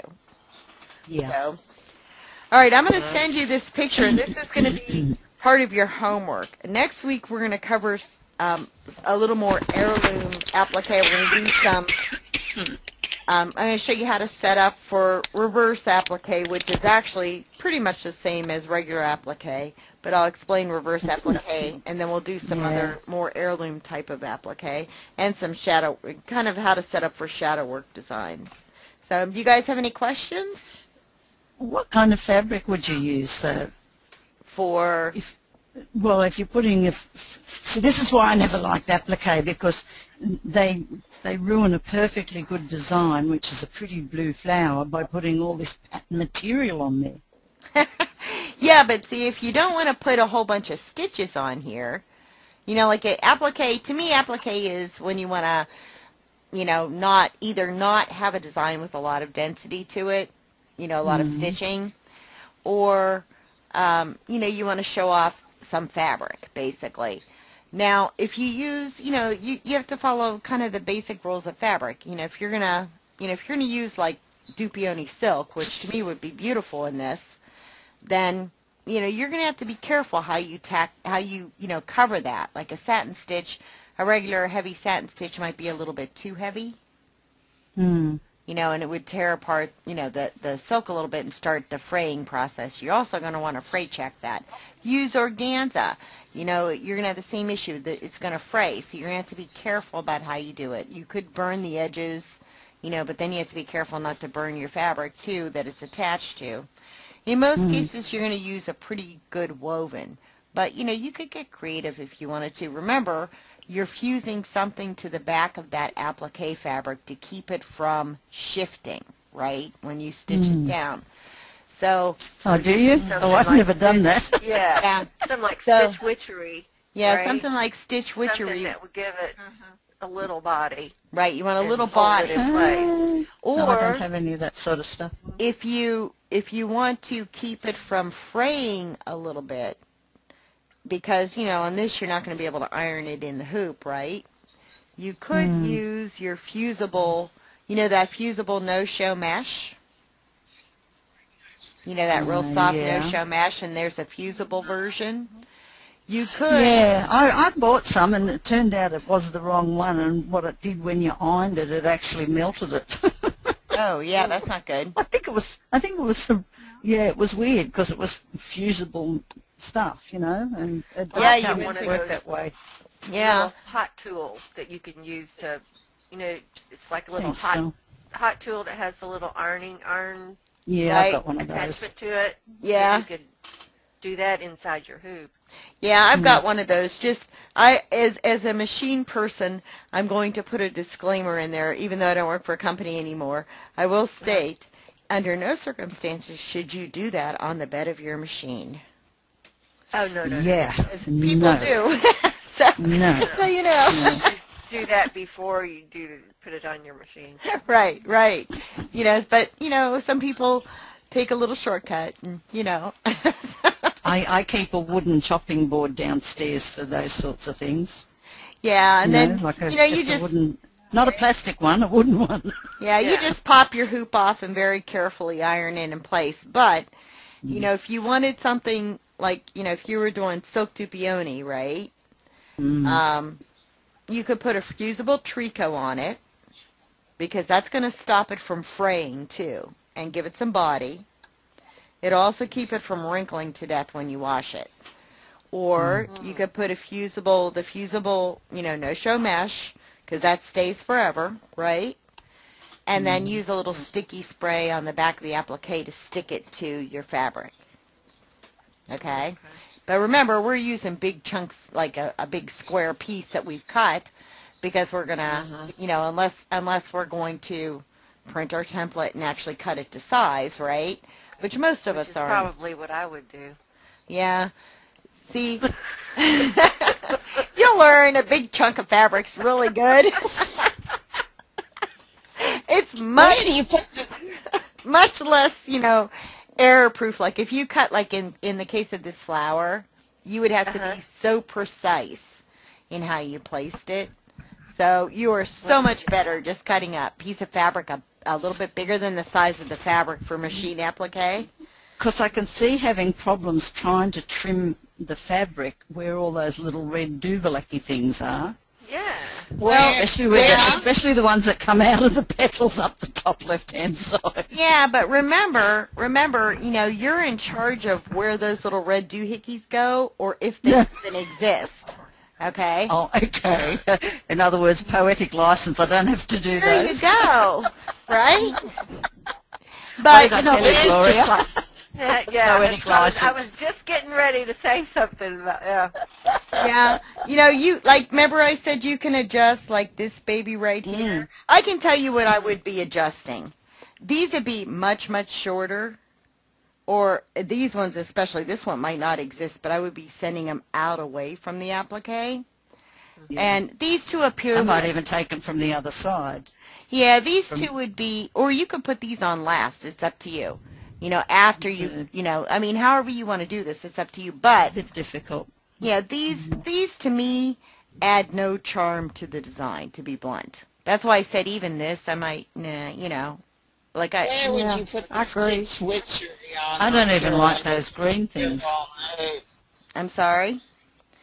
Where would you put the stitch witchery on the material for to put in the hoop? Where would you put it? I would cut my piece of fabric, right?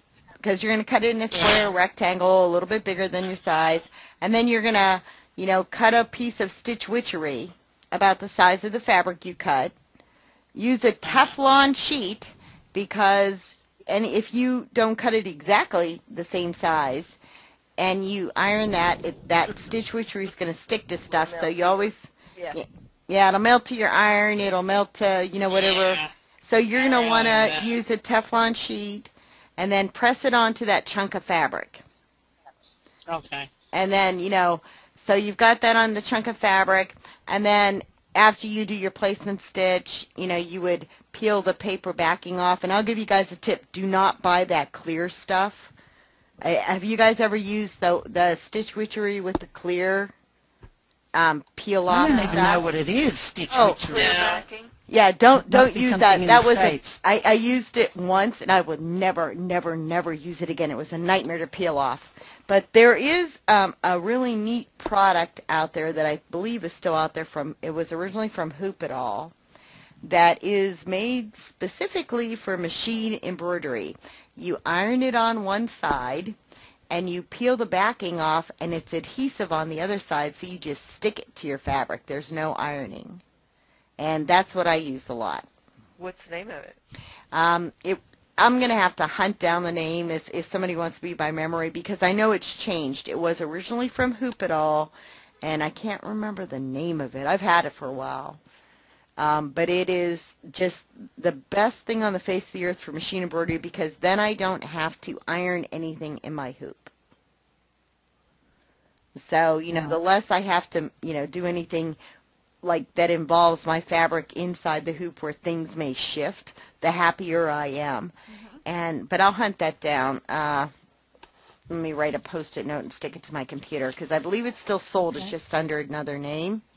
Well, I'll look at under Hoop It All and see what I can find. Yeah, it was, and if you email them and ask them and say, hey, do you still have that applique stuff, the one you iron on one side and peel and stick on the other, they'll know what it is, because there were times where I could never find it on their website. I might be Stick It All, but I might be wrong, but I'm going to have to look. But I bought a big giant roll of it years and years ago, and I use it even when I do machine applique, because it's just so much easier than, pressing one more thing, right? And, this is just like going to the fabric store or the yarn store or anything like that. My eyes just get bigger than what I can do. Just more, I want to do this, I'm going to do this. Oh, I could do that, and, my eyes just get too big. You can do it. You can do it. Now, personally, I'm great while we're watching, and I want to be doing it while you're doing it.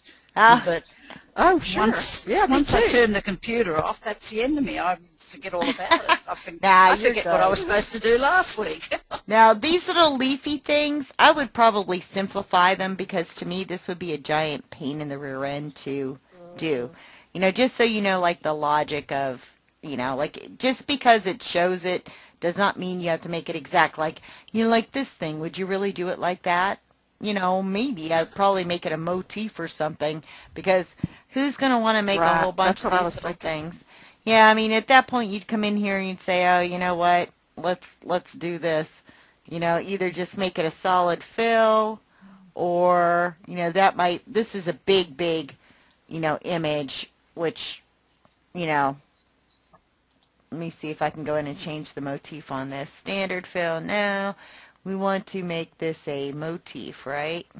Programmed. So, you're going to find something that looks reasonable, because this is just the center of your applique. Maybe that one. And There you go. And let's change the color. Something you can see. Maybe I'd stitch a button on there instead. Yeah, you could. You could. But, you know, see, there's the motif. Yeah. And, you know, I mean, remember, I'm like, you know, a giant design. But, you know, something a little different than just run a little outline. Here's your in and out point. Just make a little outline around it to hide the edges, right? Yeah. So, you know, there's I gotta no... go, girls. All right. We're about through, aren't we? We are. Yep. Are we about through? We're about through. Okay, I gotta go. All right. All Bye, right. Judy. I'll work and I'll talk to you next week. Bye. Okay. Okay. Okay, have Bye-bye. fun. Bye-bye. Have fun. All right. But, you know, I would definitely simplify these leaves, right? And something that you could look at doing would be, you know, something like this, you know, making, you know, 1/2 of a leaf if you want to go that detailed, right? And I'm not doing this super good, but, and going in and I changed the angle to, and, you know, instead of, you know, just a standard satin, you know, give it some texture. Let me zoom in a little bit, and I'll show you what I do. I would not do it straight across like that. See how I have those straight across right here? I'd angle these, okay? So you've got, well, not quite that much, I guess. Well, you know what, let me repunch that because it's always easier to repunch.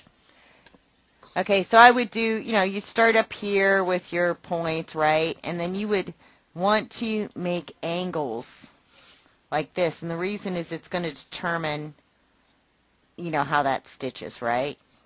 Mm-hmm. Okay, so there's 1/2 at an angle, okay? And give it a fill. Don't leave it standard if they're big, or don't leave it satin if it's big. And there's a bunch of different fills here. Okay, so you can play with these different fills. I'd probably pick something. Cornrow. Mm. Oh, yeah, that's kind of interesting right there. I'm going to go for pattern 5, though. Okay, see that? The flow on that? And then, you know what? Here's your in and out points. You know, I That could don't... almost be an acorn. True. And, you know, I'm going to do, you know, the reflect thing. I copied it. See, there's now 2 of them. And, hold on, I got to... Okay, so I would, if I can get to the menu, just reflect it. And I always forget, I guess it's going to be, I want to do that one. Maybe. Maybe this one. We'll find out. Hold on. Nope. Wrong one. That's the one where it's 50/50. Yeah, so then at that point, you know, you're just going to right-click and get that little power edit and adjust it. Or you can punch it. It doesn't take that much longer to punch it, but the reason you want those angles, right, is so that you get a clean line. You can see the line on this, right? And when you stitch it, you're going to see that clean line. Or, you know, depending on how big you're going to make this, you know, you could just make it, you know, very simple, give it a pattern, and, you know, just punch the leaf. And ignore a lot of this, you know, ripple. Unless you really want to do something ripply, then you could do it like this. But, you know, those little leaves to me don't really add a lot of enhancement to the design, right? I mean, they're actually kind of stupid looking to me. But I was going to say something. I'm glad I didn't. oh, no, they are. I mean, to me, that's my personal preference, right? To me, they don't enhance the design. You know, they just don't. No. And, you know, so at that point, even this leaf, I probably wouldn't put that much effort into it. I would just make it a very simple leaf. Because what the design is about is this applique. Everything else is secondary, right? But you could do like a little leaf like that if you really wanted to. You know, you could even make this a complex fill and not worry about this column tool. You know, because these are going to be pretty much visually and physically towards the back of it, right? Mm-hmm.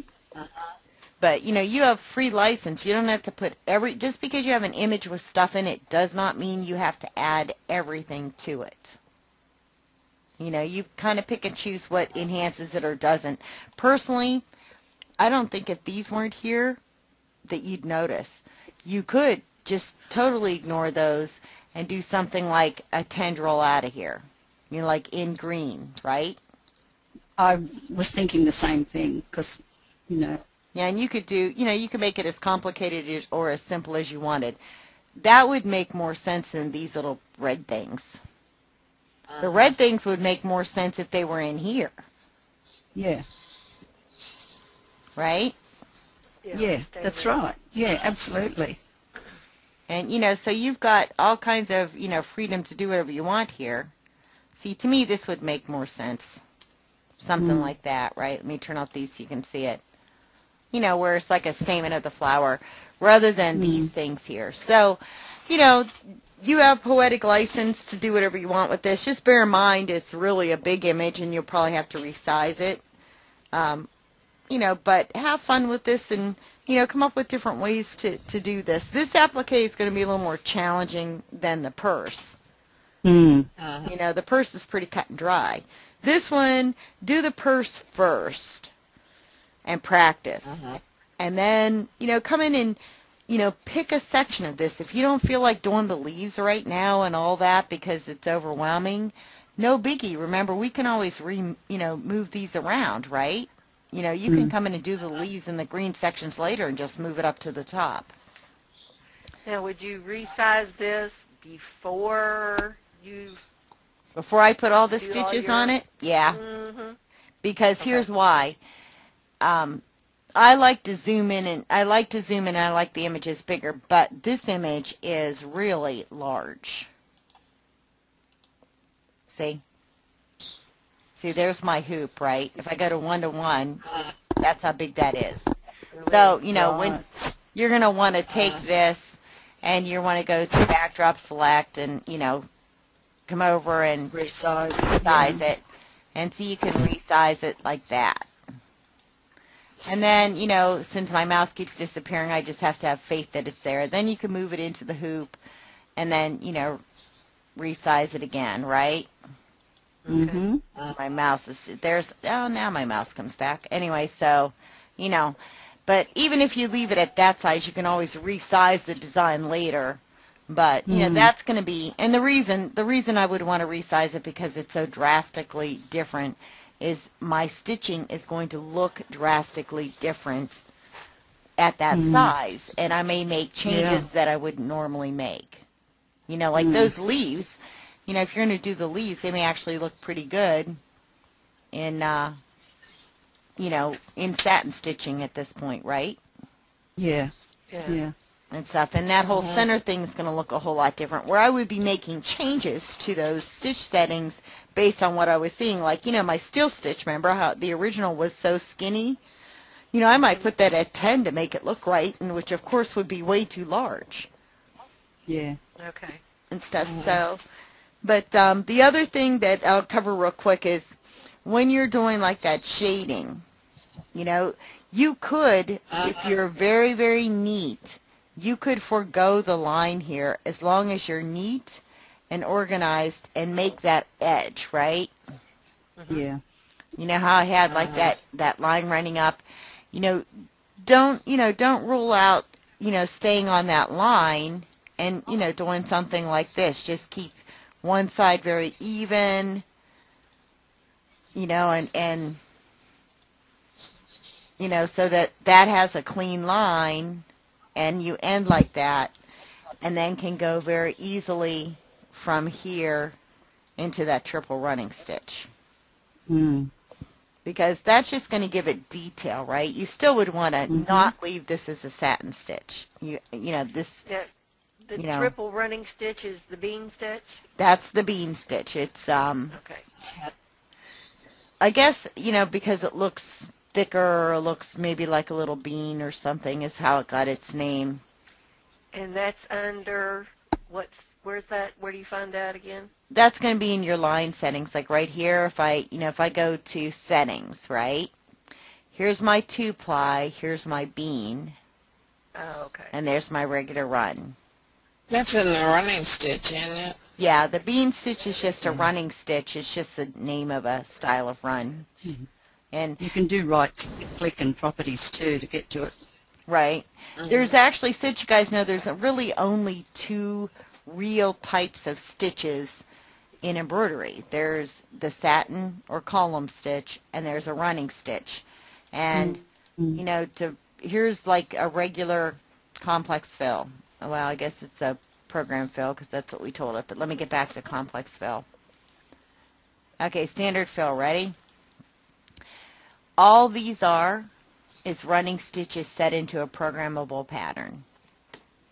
So there's only two types of stitches, running and column. This, when you really come down to brass tacks and you deal with some of the very, very old digitizers, this is automatic digitizing. Okay, because, you know, in the old days you put every point in, you know, by hand. Like every one of these points would have been put in. And it's really nothing more than a running stitch. It's, you know, it's like this. Yeah, just backwards and forwards, eh? Right. Okay. So, well, you know, more of the running. I used the wrong one. But, all right, ladies, I'm going to stop the